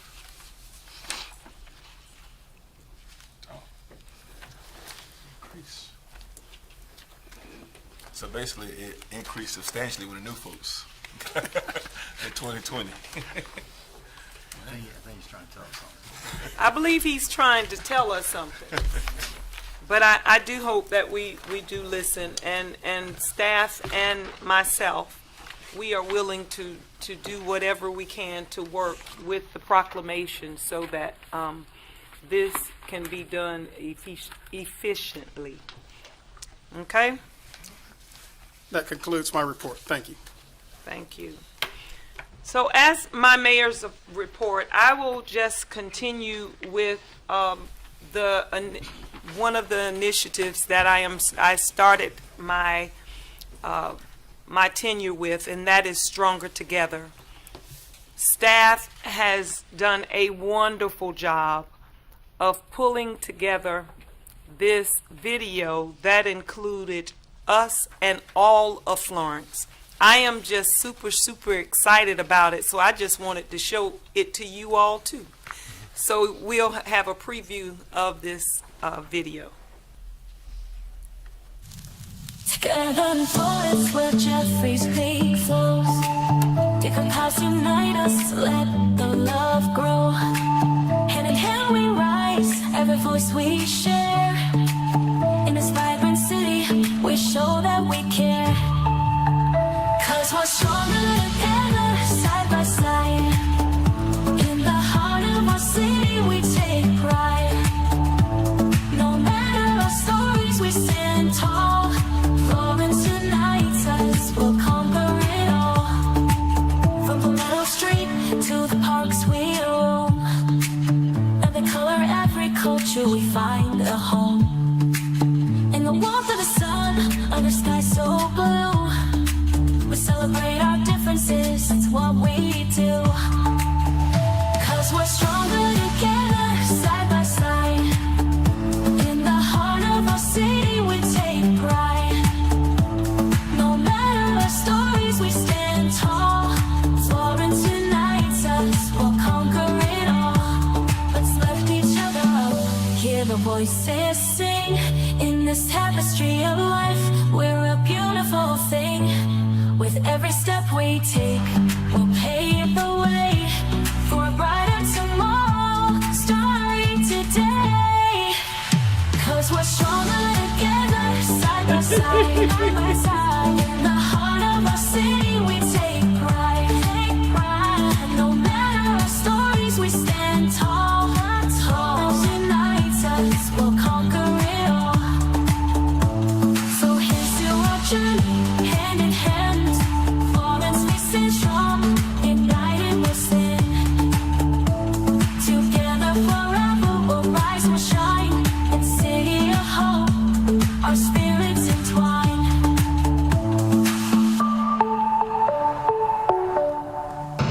strong together. We're stronger together. Stronger together. We're stronger together. We're stronger together. We're stronger together.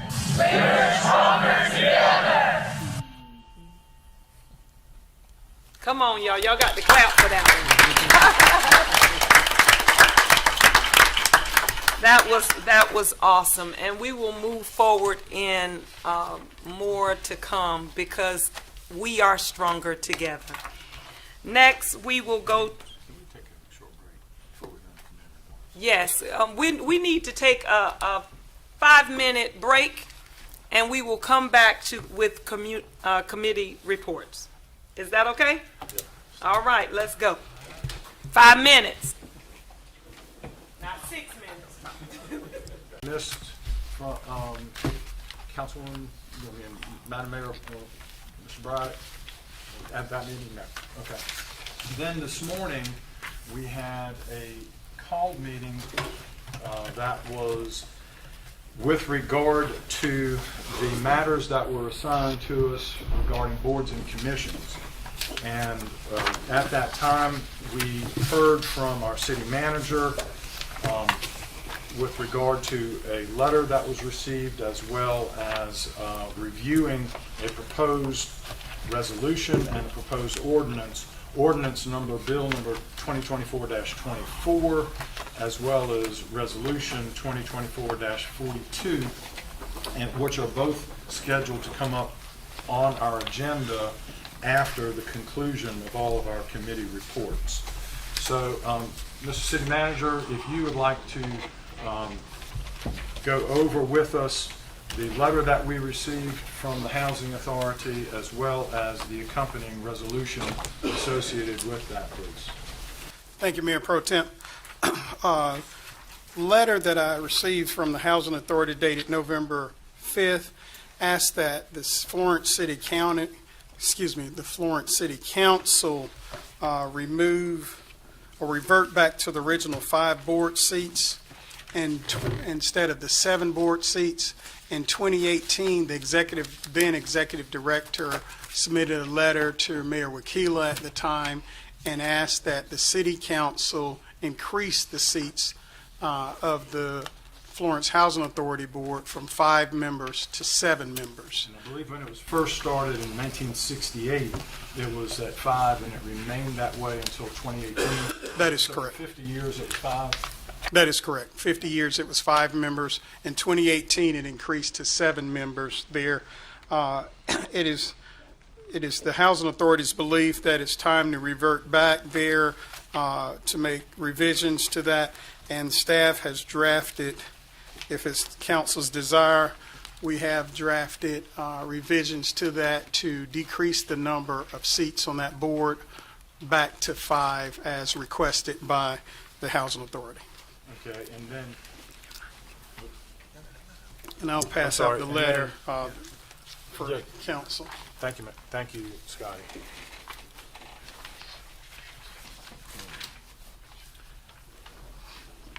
And then I know that we're also, in that same context, looking at the boards and commissions. And so with regard to that, I know Councilman Braddock has been very eager to try to address on a comprehensive basis the boards and commissions. So for this part of the report from the Business Development Committee, I'll turn it over to Councilman Braddock. Yeah, I've been, I think, first addressed or met with Clint to just look at our boards and commissions. We've had, several. Some we need to up the professionalism, the training. People need to know the expectations. And then some we've just had, some different issues with. And looking into the Housing Authority board particularly, and I didn't realize this until getting this letter, there was a time for 50 years where they had 5 board members, and that was increased. During my tenure, city council for the last 4 years, we've had some issues in that, and so just like it was requested for them to increase, I agree with the request to change. And so I'd like to introduce that resolution 2024-42. Basically, Would it be okay to read it as drafted? Or Yeah, would go like to ahead. see You it? can, I think it, because it's coming as a recommendation from our Business Development Committee, Mr. City Manager, is it okay if he reads that at this time? Okay. Resolution 2024, a resolution to reduce the Board of Commissioners of the Florence Housing Authority from 7 commissioners to 5 commissioners pursuant to Section 31-3-340 of South Carolina Code of Laws. Whereas the Florence Housing Authority operates under the authority of the South Carolina Housing Authority's laws as codified in Chapter 3 of Title 31 of the South Carolina Code of Laws. And whereas Section 31-3-340 of the South Carolina Code of Laws authorizes municipalities to reduce the size of the Board of Commissioners of a housing authority to no fewer than 5 members. And whereas the City of Florence received a letter of recommendation from the Florence Housing Authority requesting that the Board of Commissioners be reduced from 7 members to 5 members. And whereas the Florence City Council has determined that reducing the Board of Commissioners from 7 members to 5 members will improve efficiencies and better serve the operations of the Florence Housing Authority. Now therefore, based upon the findings of fact referenced and set out above, it is hereby resolved by the Mayor and City Council of the City of Florence, South Carolina as follows. The size of the Board of Commissioners of the Florence Housing Authority is hereby reduced from 7 members to 5 members in accordance to Section 31-3-340 of South Carolina Code of Laws. And so that's, when we met this morning, we voted and made a recommendation to City Council that that resolution be approved by the Business Development Committee. The other matter related to it, and Councilman Braddock, if you want to address this as well, which is the ordinance dealing with the Aesthetics Advisory Committee, again, looking at the boards and commissions. Yes, and again, we will be taking a holistic look at other boards as well, planning, the business zone, BZA. What's the I know it as BZA, the Business Board of Zoning Appeals. Board of Zoning and Appeals. Yeah, there you go. Yeah, and several others. But in relation to the Aesthetics Committee, there seemed to be some overlap with several other committees regarding aesthetics, specifically the Beautification Commission, the Planning Commission, and the Resilience and the Sustainability Advisory Committee. And it was brought to our attention that there had only been one meeting of this committee in the last 12 months. So with that, I would like to introduce ordinance bill number 2024-24 for first reading, an ordinance to repeal Division 4 of Article 3, Chapter 2 of the City of Florence Code of Ordinances entitled Aesthetics Advisory Committee. Do you want to read that? Go ahead and read that ordinance, please. An ordinance to repeal Division 4 of Articles 3, Chapter 2 of the City of Florence Code of Ordinances entitled Aesthetics Advisory Committee, whereas the City of Florence has determined that Division 4 of Article 3, Chapter 2 of the City of Florence Code of Ordinances, which established the Aesthetics Advisory Committee, is no longer necessary for the operation or administration of the city, and whereas the City Council has determined that a continuation of the Aesthetics Advisory Committee is no longer necessary and is redundant to that of the goals and objectives of the Parks and Beautification Commission, the Planning Commission, and the Resilience and Sustainability Advisory Committee. And whereas it is the desire of City Council to eliminate redundant bodies within the city government, and whereas the Council desires to repeal the section of the City of Florence Code of Ordinances that established the Aesthetics Advisory Committee. So this as well was addressed by the Business Development Committee and has been presented to City Council here this afternoon as a recommendation to adopt both the resolution that was presented 2024-42 as well as bill number 2024-24 ordinance. Anything further, Madam Mayor or from Councilman Braddock? No. And that is the report of the Business Development Committee at this time. Thank you, Mayor Pro Tem. Next, we have the Community Yeah, would it be, Are could we we gonna make a vote? motion to move forward with the resolution? Okay, we can. If we want to go ahead. Can we do that? Yes. So, Okay. do one then the other? Okay. Yeah, I'd like to make a motion to approve resolution number 2024-42. So moved. Second. It has been moved and properly second. All those in favor? Is there a discussion? I got one quick thing I just want to say. Just because I guess the letter is not has not been stated to the public, but I think one point I do want to add out there is I think Dr. Bradley said that the Housing Authority has struggled to maintain 7 board members ever since, and currently has 2 vacant seats. I guess that's it. Scotty, I think you can correct me if I'm wrong. Is that more so of have they having any issues, I guess, regarding quorum or anything like that of meetings? That's my understanding. Okay. So with that, I mean, like I said, Yes, please. So it didn't state, so we got the the letters that were sent. Yeah, I So- read them.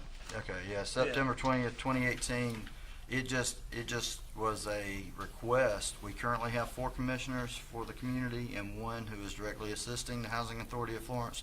We were asking for 2 additional commissioners to serve on this board. There wasn't any reference to why they wanted 2 more. And then they sent a follow-up letter on October 10th, 2018, just referencing the first letter, requesting consideration for the approval of 2 additional commissioners to serve on the board. This would bring our board to 7 board members, but there was no reference to why they were needed, how it would positively affect their ability to operate, or that they were inhibited by any way by having 5. So there was nothing to reference as to why they added the 2. You got it. Yeah, I read it. I didn't see a reason either, but I wanted to know why, if anybody else had a reason of why they went from 5 to 7 after 50 years. And so now they with 2, if they're struggling to maintain quorum, would this change their quorum desires? Because I thought their bylaws said that their quorum was, what, do we know what their bylaws said their quorum was? But I don't want us to get into what they are doing. We can only stay in our area, and we can either accept this motion or reject it.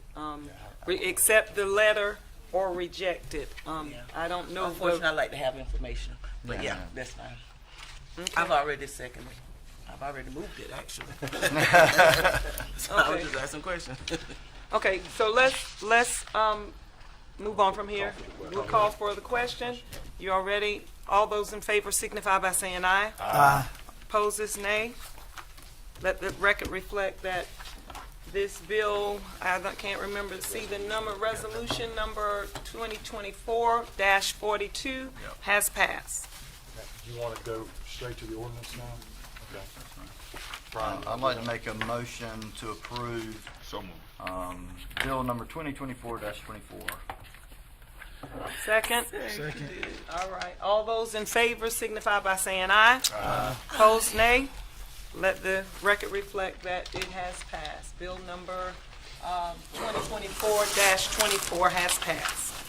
Next, Madam Mayor, just as a point of information, that is an ordinance. It will require 2 readings. The second one The is an second ordinance. one. The first one is not. Thank you so much. Okay, so we will come back to a second reading on that. For the ordinance. Yes. Now we are moving to community redevelopment, and I am excited today. It helps me to reminisce. We have building Florence together. This was a CDC that we really, we fought to get this underway, and it was hard to give our baby over to someone and let them just take over and we have no say. But I can tell you it is in capable hands. Miss Michelle Morgan is going to come and give a report. You go, girl. Thank you, Madam Mayor. Congratulations on your appointment. Congratulations to those who have been recently selected to their seats. I just want to thank Madam Mayor for the opportunity to speak before council today and just share a little bit about what's been going on. I am so excited to share that it actually has been 1 year since she turned over her baby, and now it's my baby. And I do want to honor City Manager Mr. Scotty Davis, who thought it was worthy to allow me to have this opportunity. But I'm hoping that my credentials spoke for themselves, having an MBA background, also having 20 plus years in corporate banking, also having 10 plus years at Habitat for Humanity, building and developing affordable housing. So I come here not only with the background in education, but also with the passion to do the work that we do. And so what I have presented to council is our first annual report. It is fresh off the press. I'm so sorry I didn't get it to Ms. Casey in time for your board packet, but it is done, completed, and on time. Building Florence Together Community Development Corporation, we exist to promote equality, economic vitality, and improve the quality of life for our City of Florence residents. Our goal is to provide access to affordable, appropriate housing, revitalizations of neighborhoods, empower residents and small businesses through education, workforce development, partnerships. And I do want to add that we also will be walking in the Isaiah 58:12, and that we are going to really repair the ancient ruins. We are here to rise up the foundations, and we are going to be called the repairer of the breach. So I am specifically here for those areas of Florence that need to be rebuilt. One of the tasks that was given to us as Building Florence Together is Mr. Davis said, well, you're going to buy that house at 320 South Gilliard Street. And I said, yeah. And what city manager wants, he gets, and I will make sure that he gets it. And so we went, and the team decided that we were actually vacillating between building or tearing it down. We really thought about it. And so, but I am proud to say, and those of you who have not, I really implore you to go out and just Google 320 South Gilliard Street, because we took this 114-year-old home and transformed it into not only a beautiful modern home, but it also is safe and energy efficient.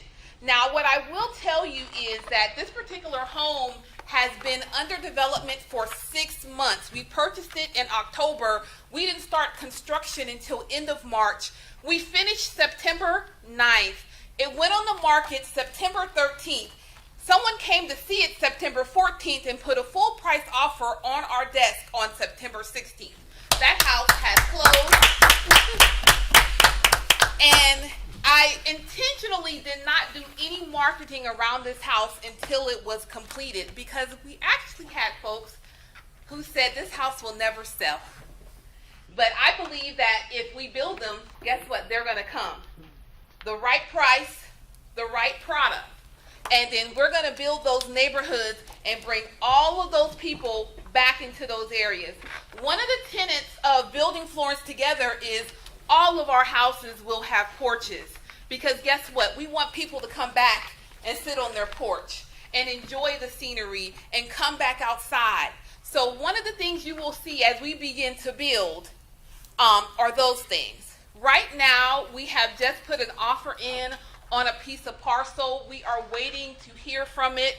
I am praying that while we're waiting for that, the city will graciously release some lots to me, per what you said.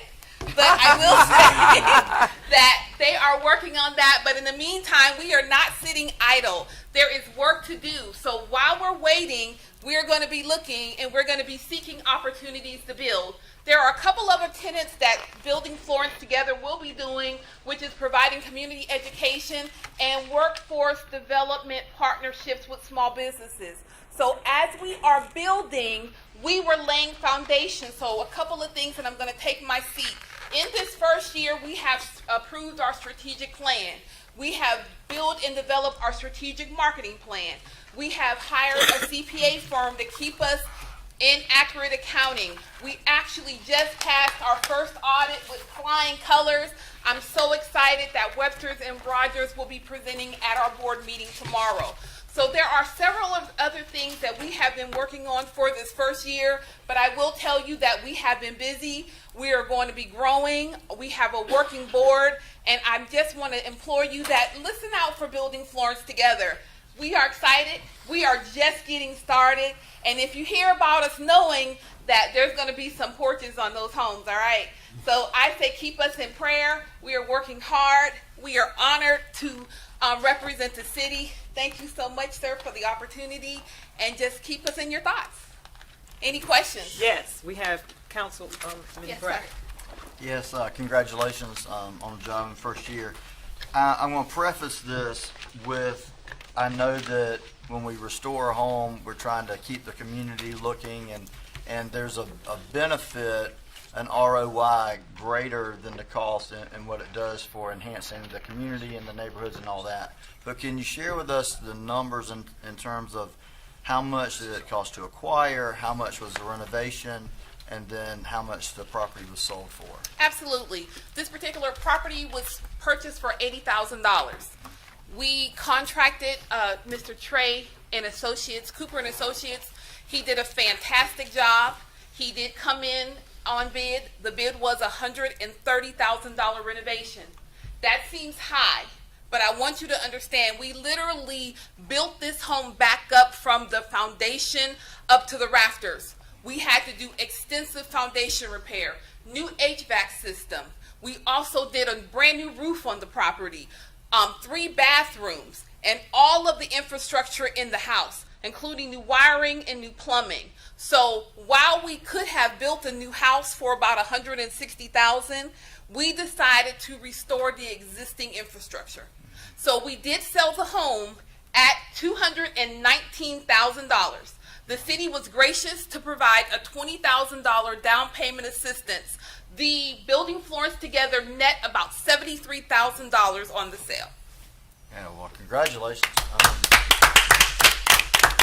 Actually, I would have expected it to cost more, so kudos on that, because like I say, to restore a home, and to have different homes and not, cookie cutter, boom, boom, boom, all the same, I think does a lot to enhance the community. And for you to do that and almost break even, and if you had the city manager actually give you the lot and give you stuff instead of having to pay for it, that would have saved a lot of money too. So, thank you. Next, we will hear from Councilman McCall. Thank you, Madam Mayor. And I serve on the Community Development Committee with Madam Mayor, and that was since the initiation of this committee. And I remember, I always say this again, I remember when we first tried to get this thing passed. This is one of the hardest things we ever got passed. And I think, as we said earlier, they're modeling it off their Florence, not Florence anymore. What was the thing in Greenville? Yeah. The CDC in Greenville. Mm-hmm. And I remember the story of how they started so small, but then 20 years later, it was transformative for Greenville. And I think we got the appropriate leadership in place now that in, not saying 20 years from now, 20 years from now, it would transform Florence. And so, again, I think you could definitely got the support of council now, and we want to make sure that we get you the appropriate tools and resources you need to continue to do great things. So, again, thank you. I think I told you this earlier, but again, thank you for everything you're doing. And I'm excited to see what's next for you. Thank you, sir. I appreciate it. All right. Anyone else? You're not going to speak. Uh-oh. Yeah, your speech. He got to speak. Got to get off the hook. You getting ready to give her some land? Exactly. Thank Give it you. up. I want to talk a little bit about the partnership that we created with the nonprofit. The funding that council has set aside for the last couple of years, we've provided 3/4 of that, well, actually all of that, but we do leave a little bit of that to pay for salaries. So Ms. Morgan is a city employee, but the nonprofit actually pays that salary there. And thank you for allowing her to come today, Madam Mayor. As we go through the budget process, when we wrote up, or when you guys wrote up the ordinance to create this, we stated that they would come forth and you would look at the work that they're doing and ensure, continue those funding. So certainly this will prove favorable as we go through the budgetary process. In the house that was mentioned, and Councilman Braddock jokingly talked about the city and giving some dollars, I want to, since Ms. Morgan didn't mention, the city did provide $80,000 for the renovations to that house, as well as the $20,000 in down payment to that house. You're off the hook. Thank you. Just a little bit. Just a little bit. And we are working through Jerry's office, Jerry Dudley, who's our planning director and community services director, on a number of lots that we have, and certainly there's some moving pieces on some of those premium lots there, and I think they are in negotiations on providing some of those lots to the nonprofit as well. Yes, sir. Okay. I would say, Scotty and Michelle, it'd be important, I think, for me and other people to know what kind of private investment it spurs. So if we had, an area that we were looking at where where the development committee is doing these renovations, to see, or to report if a lot has been purchased by a private developer, renovations have been done, because I know that's another caveat that we're looking to do, to have comps and to establish new growth in the market to spur, because it's not on the city to redevelop the whole Right. community. We want to see those private dollars come in. We want to see those banks start loaning in those areas. Yes. And people. Yes, and in this area, the city is building lots, homes in that area. There, we've purchased a number of homes in that area. The city actually built the house and sold it very quickly as well.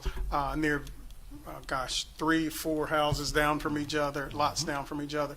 So you're seeing that synergy off of Pine Street and Gilliard and those areas there. So there'll be a lot of that going on with private development.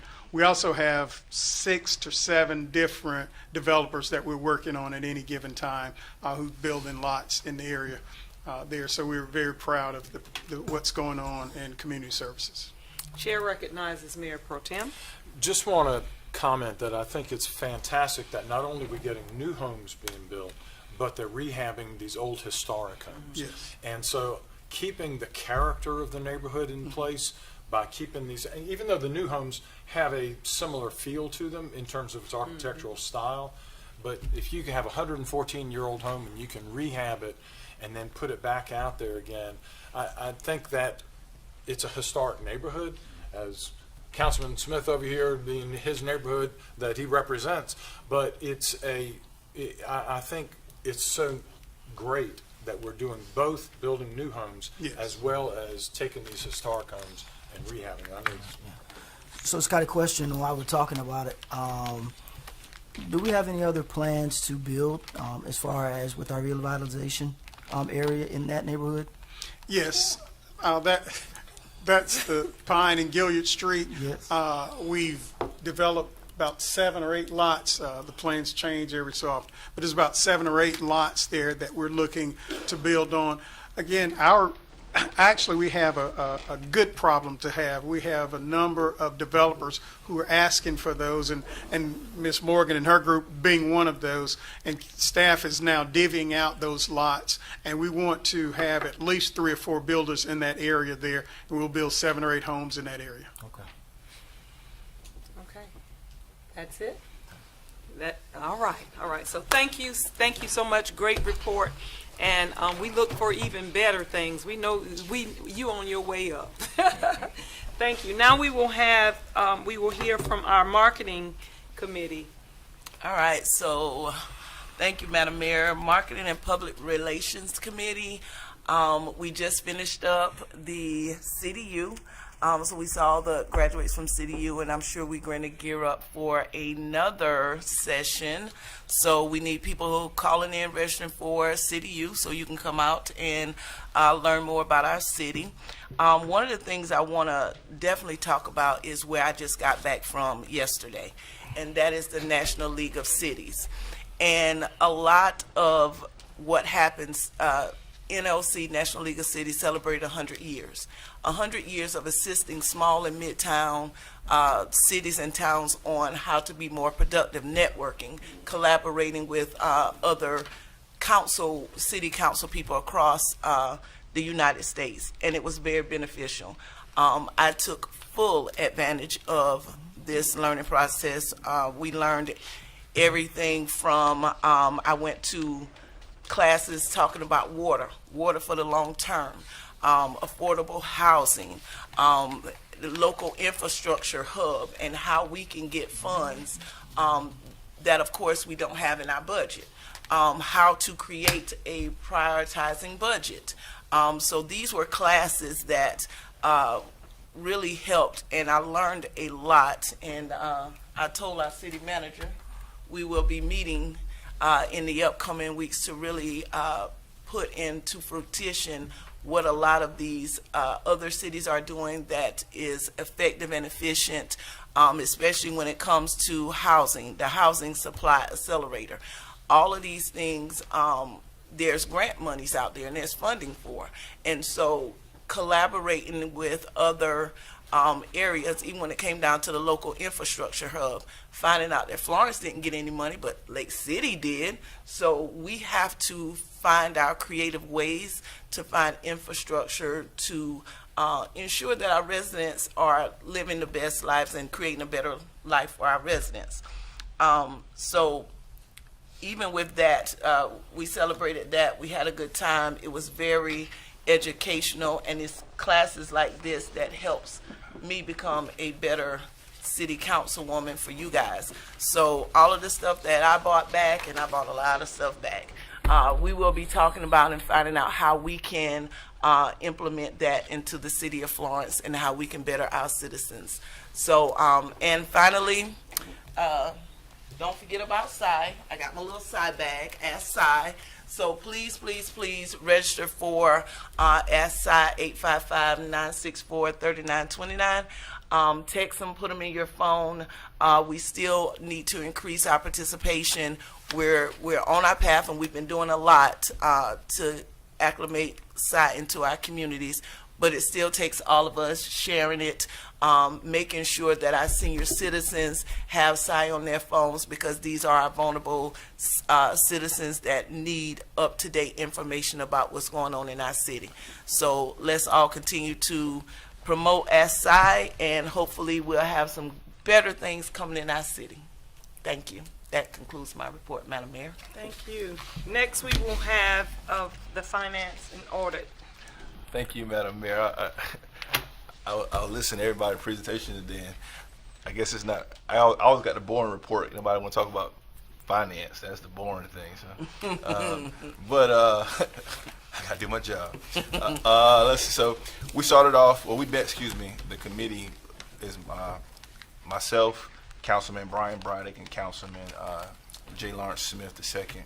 We met on October 30th, and we reviewed the September 2024 financial packet given by Glenn. Secondly, we which was presented to us today, the budget carry forward ordinance. We reviewed that packet, and that was just basically items that had already been budgeted and is carrying forward into this new year. And then also the ordinance amendment for vehicles for hire and for the City of Florence taxi cab ordinance. Again, is bringing into compliance, as we already voted on that too. And then lastly, we received an update about the opioid funds that was received. and Councilman Braddock talked about creating allowing a portion of the grant money to create would that be a grant? It won't be a grant proposal, but that would be not a grant proposal. Excuse me. Scoring. RFQ for bids for an organization to basically look and see what's the opioid needs for the city of Florence and give us a recommendation on how to apply the money moving forward. And again, we met on October 30th, and that was our conversations. And I will conclude our report for today. Thanks to all of you and all of your reports. We will now go to appointments to. Yeah, it was brought to my attention, my staff, we have to these ad hoc committees have to be redone after each election from what I understand. So motion to appoint the committees. I move that City Council appoint the ad hoc study and advisory committees, each made up of 3 members of council with the chair of these committees as followed. The Community Development Committee, I think currently chaired by Mayor Barnes. The Business Committee, Development Committee chaired by Councilman Bailey. Finance and Audit Budget Committee chaired by Councilman McCall. That's all I have on here, and that the committee chairs will provide nominations for remaining members of each committee for council consideration. Second. Discussion. Point of information. What are we saying now? We have to reappoint committees at each election, correct? Yes. That's my understanding. Yes. And ad hoc committees specifically for study and advisory for certain elements of the council. I thought we would do that after the other person got elected. Yeah. No, Because we still have a ad hoc has a time expiration, and so you have to. We've got at the start of an election year, you do the ad hoc. The other ones you can wait, but the ad hoc you can't. So you included everybody but the marketing committee?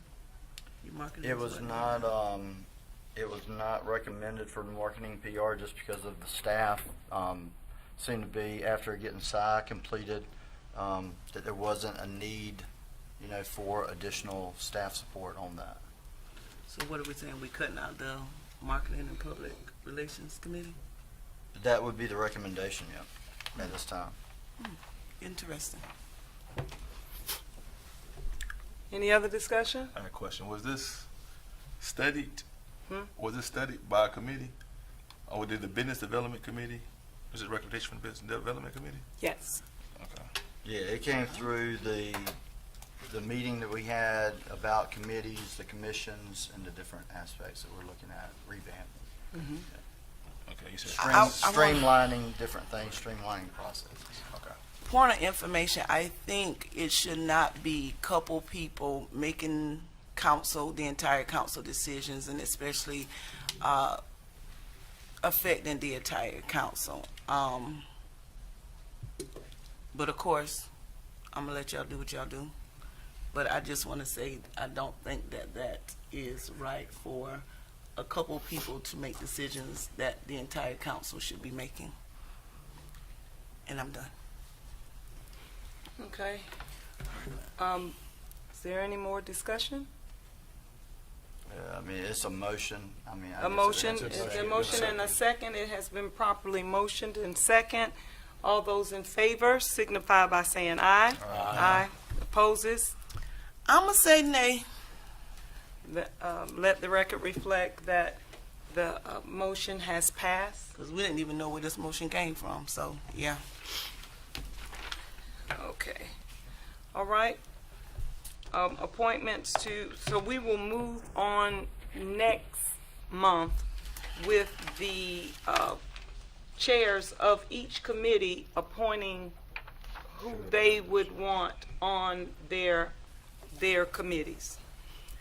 Next, we will have executive session, and it's for discussion regarding the economic development project It's also for the discussion regarding appointments to boards and commissions, and also a personnel matter, 30-4-70, A1. So moved. Seconded. It has been moved and properly second. All those in favor? Aye. Nay.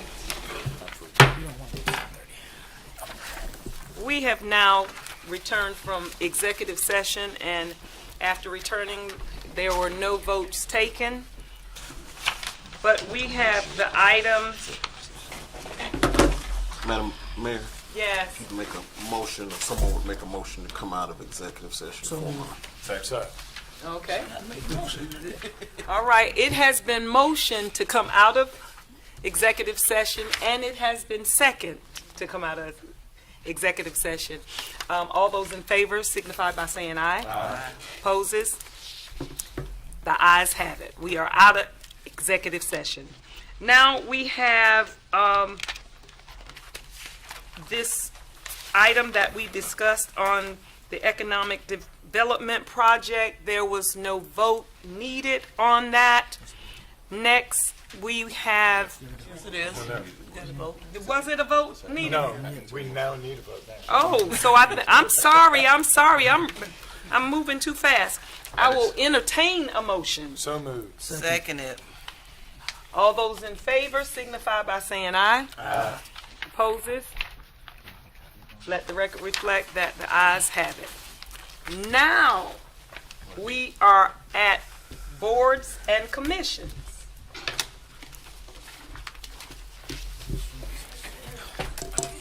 Thank you, Madam Mayor. As discussed, the Business Development Committee has met to look at some changes to our boards and commissions.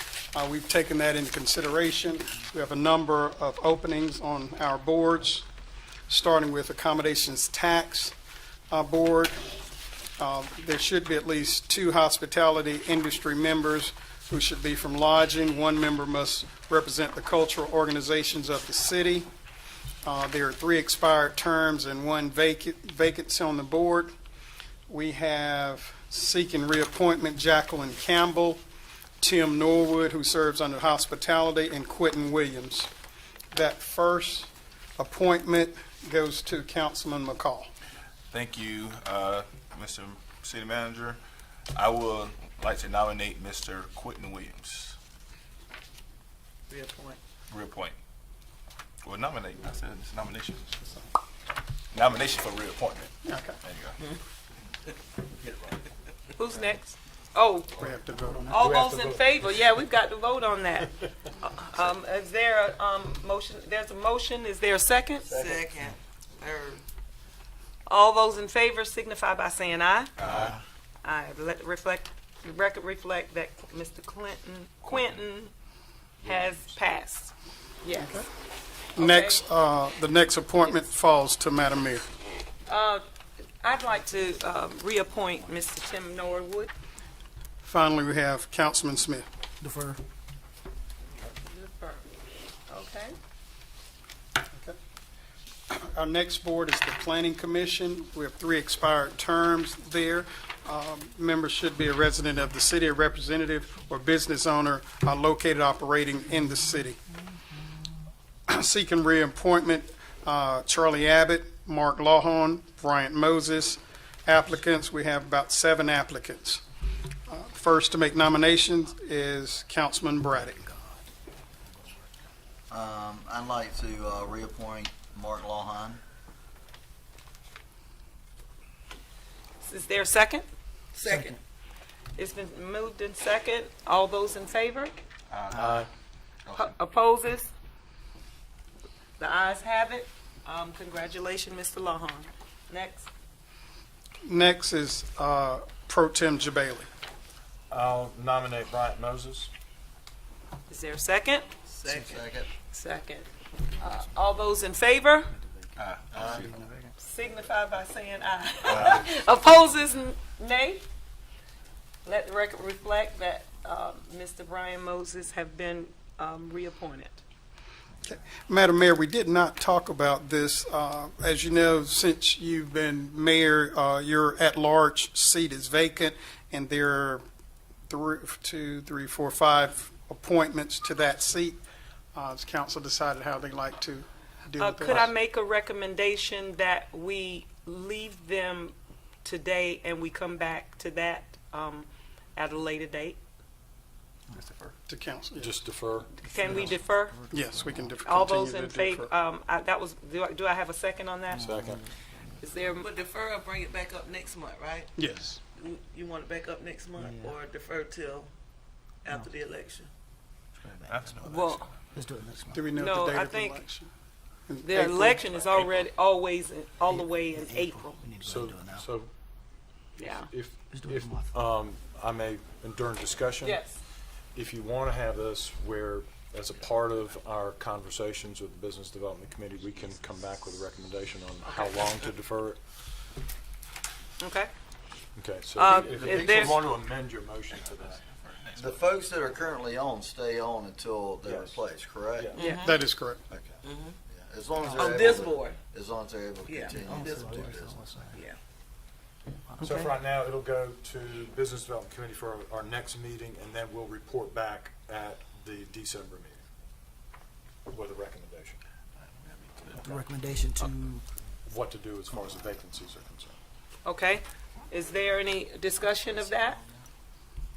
All those in favor signify by, there's a question? I do, I'm, Opposes? The ayes have it. The Business Committee will come back and give us a recommendation on that. Next, we have the Board of Zoning Appeals. There's one expired term. Seeking reappointment is Nathaniel Poston. This falls to Councilman McCall. Oh, for BZA? Yeah, at this time, I want to nominate for reappointment Mr. Nathaniel Poston. Second. All right. Yeah. All those in favor signify by saying aye. Aye. Opposes? Let the record reflect that Mr. Poston has been reappointed. Next. Next is Civic Center Commission. There are 2 expired terms, 1 vacancy. Must be a resident of the city. Seeking reappointment is Alan Griffin and Scott. Other applicants include Tawanda Hanna, Barry McFadden, and Victor Webster. First to make a nomination is Madam Mayor. I'd like to defer. Next, we have Councilwoman Neesmith Jackson. She will also defer. And Councilman Smith. defer.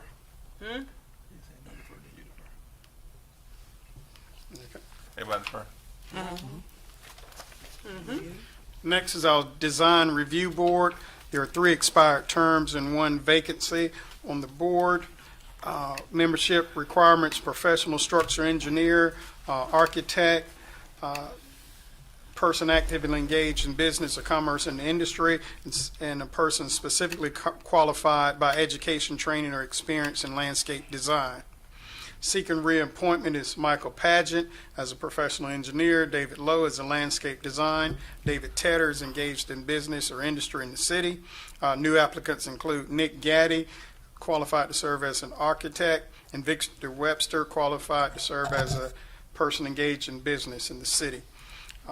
Persons making nominations, first, Councilman Brady. Make a motion to reappoint David Tedder. Second. Second. Yes. It's been moving properly. Second. Let all those in favor signify by saying aye. Aye. Opposes? Let the record reflect that Mr. Tedder has been appointed. Next is Mayor Pro Tem Jabali.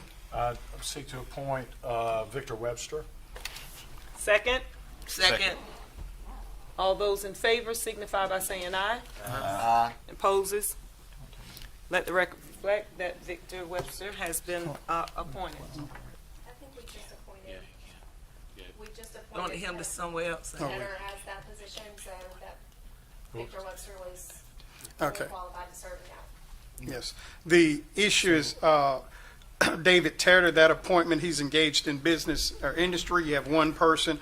That's the same as Victor Webster, so we have to have another one there. So that becomes vacant again, right? No, he just No. has to appoint somebody else. You have Or to have defer. at least one person in that, and you've already filled that. Then I'll You need a You got to defer. landscape architect or professional engineers needed. He said defer. Defer. Okay. Councilman McCall? Defer.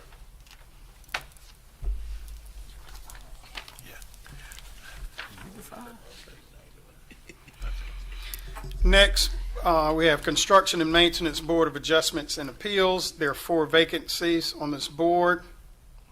Applicable membership requirements include 1 electrical contractor and 3 laypersons who are residents of the city. This all falls to Madam Mayor by ordinance. Do we have any that's reapplying? There are no qualified applicants on file. Okay, well then I am deferring.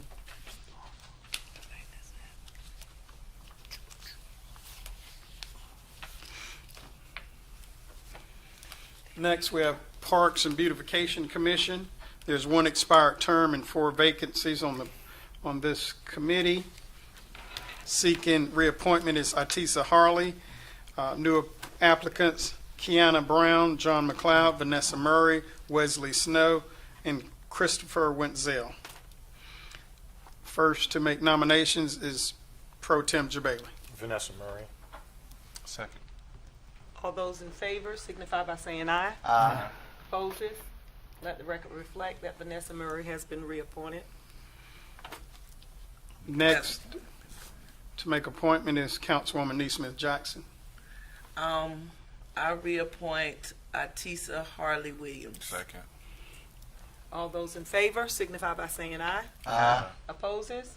Let the record reflect that Atisa Harley has been reappointed. Next, Councilman Smith. I'm gonna defer both of mine. You got to. There you go. And next is Councilman Braddock. I would like to nominate Wesley Snow. Second. All those in favor signify by saying aye. Aye.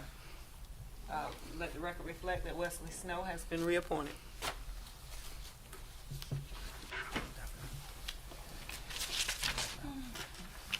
Next is the PD Regional Airport Authority. There's 1 expired term. 2 members must be residents of the city of Florence, appointed by the governor of South Carolina upon recommendation of the Florence City Council. Seeking reappointment is Robert Ware. Applicants include Barry McFadden and Mike Miller. And the first nominations falls to Pro Tem Jabali. I'll nominate Mike Miller. Second. All those in favor? Aye. Opposes?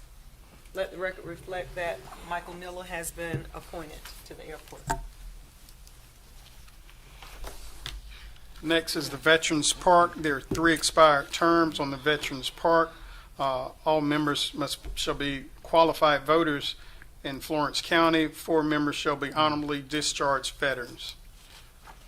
Seeking reappointment is Bruce Malik, is a veteran, and James McLaughlin is a veteran.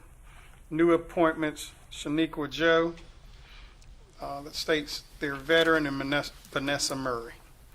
Well, she just got. Yeah, she's been. You on everything. First to make nominations is Councilman McCall Defer. and Mayor Barnes. Madam Mayor, can I make a suggestion that you, since you're going to, look to change, would it be inappropriate to hold Colonel Barry Wingard's in posthumously until you reappoint, or you lose it? Now is his seat up? Yeah, he's on this list. It's up. And Yeah. so It's still another seat though. and so I would defer holding his seat. Right. Well, it's 3 appointments. Just to honor. Just to honor him. I won't appoint. Okay. I won't fill his seat right now. Okay. But there's another one. but- There's one okay. for the Yes. vacant as well. It's 3 of them. 3. I defer mine to the next. Thank you, Brett. The next board is Resilience and Sustainability Advisory Committee. There's one expired term and 2 vacancies. Members must reside or be employed within the city of Florence. We need a layperson, a representative of District 3, and a representative of a local energy company. Seeking reappointment is Mindy Taylor, who represents a representative of a local energy company. There are no other applicants on the file. And this falls to Mayor Pro Tem Jabali. Nominate Mindy Taylor. All those in favor signify by saying aye. Aye. Opposers? Let the record reflect that Mindy Taylor has been reappointed.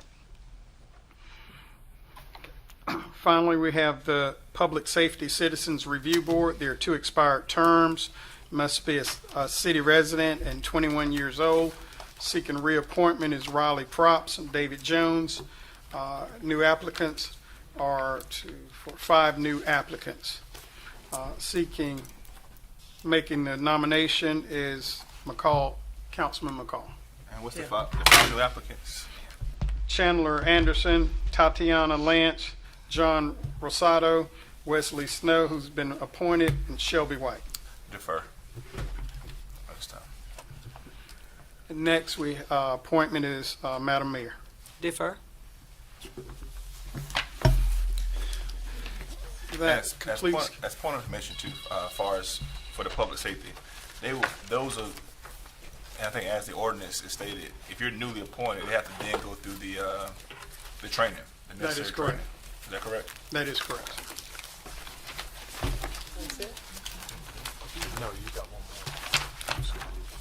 more. Oh, you got one more, Scotty? That's all. That's it. Oh, well, yes, we have a personnel right. item that we need to address. Thank you, Madam Mayor. At this time, I'd like to make a motion to authorize our legal counsel to enter into negotiations to present a contract for council's approval, naming Scotty Davis as permanent city manager. Second. Scotty. All those in favor signify by saying aye. Aye. Opposes? Let the record reflect that the city council has just named Scotty Davis as our permanent city manager. Congratulations. All right. What y'all say? Motion to adjourn. Motion to adjourn. Second. All right.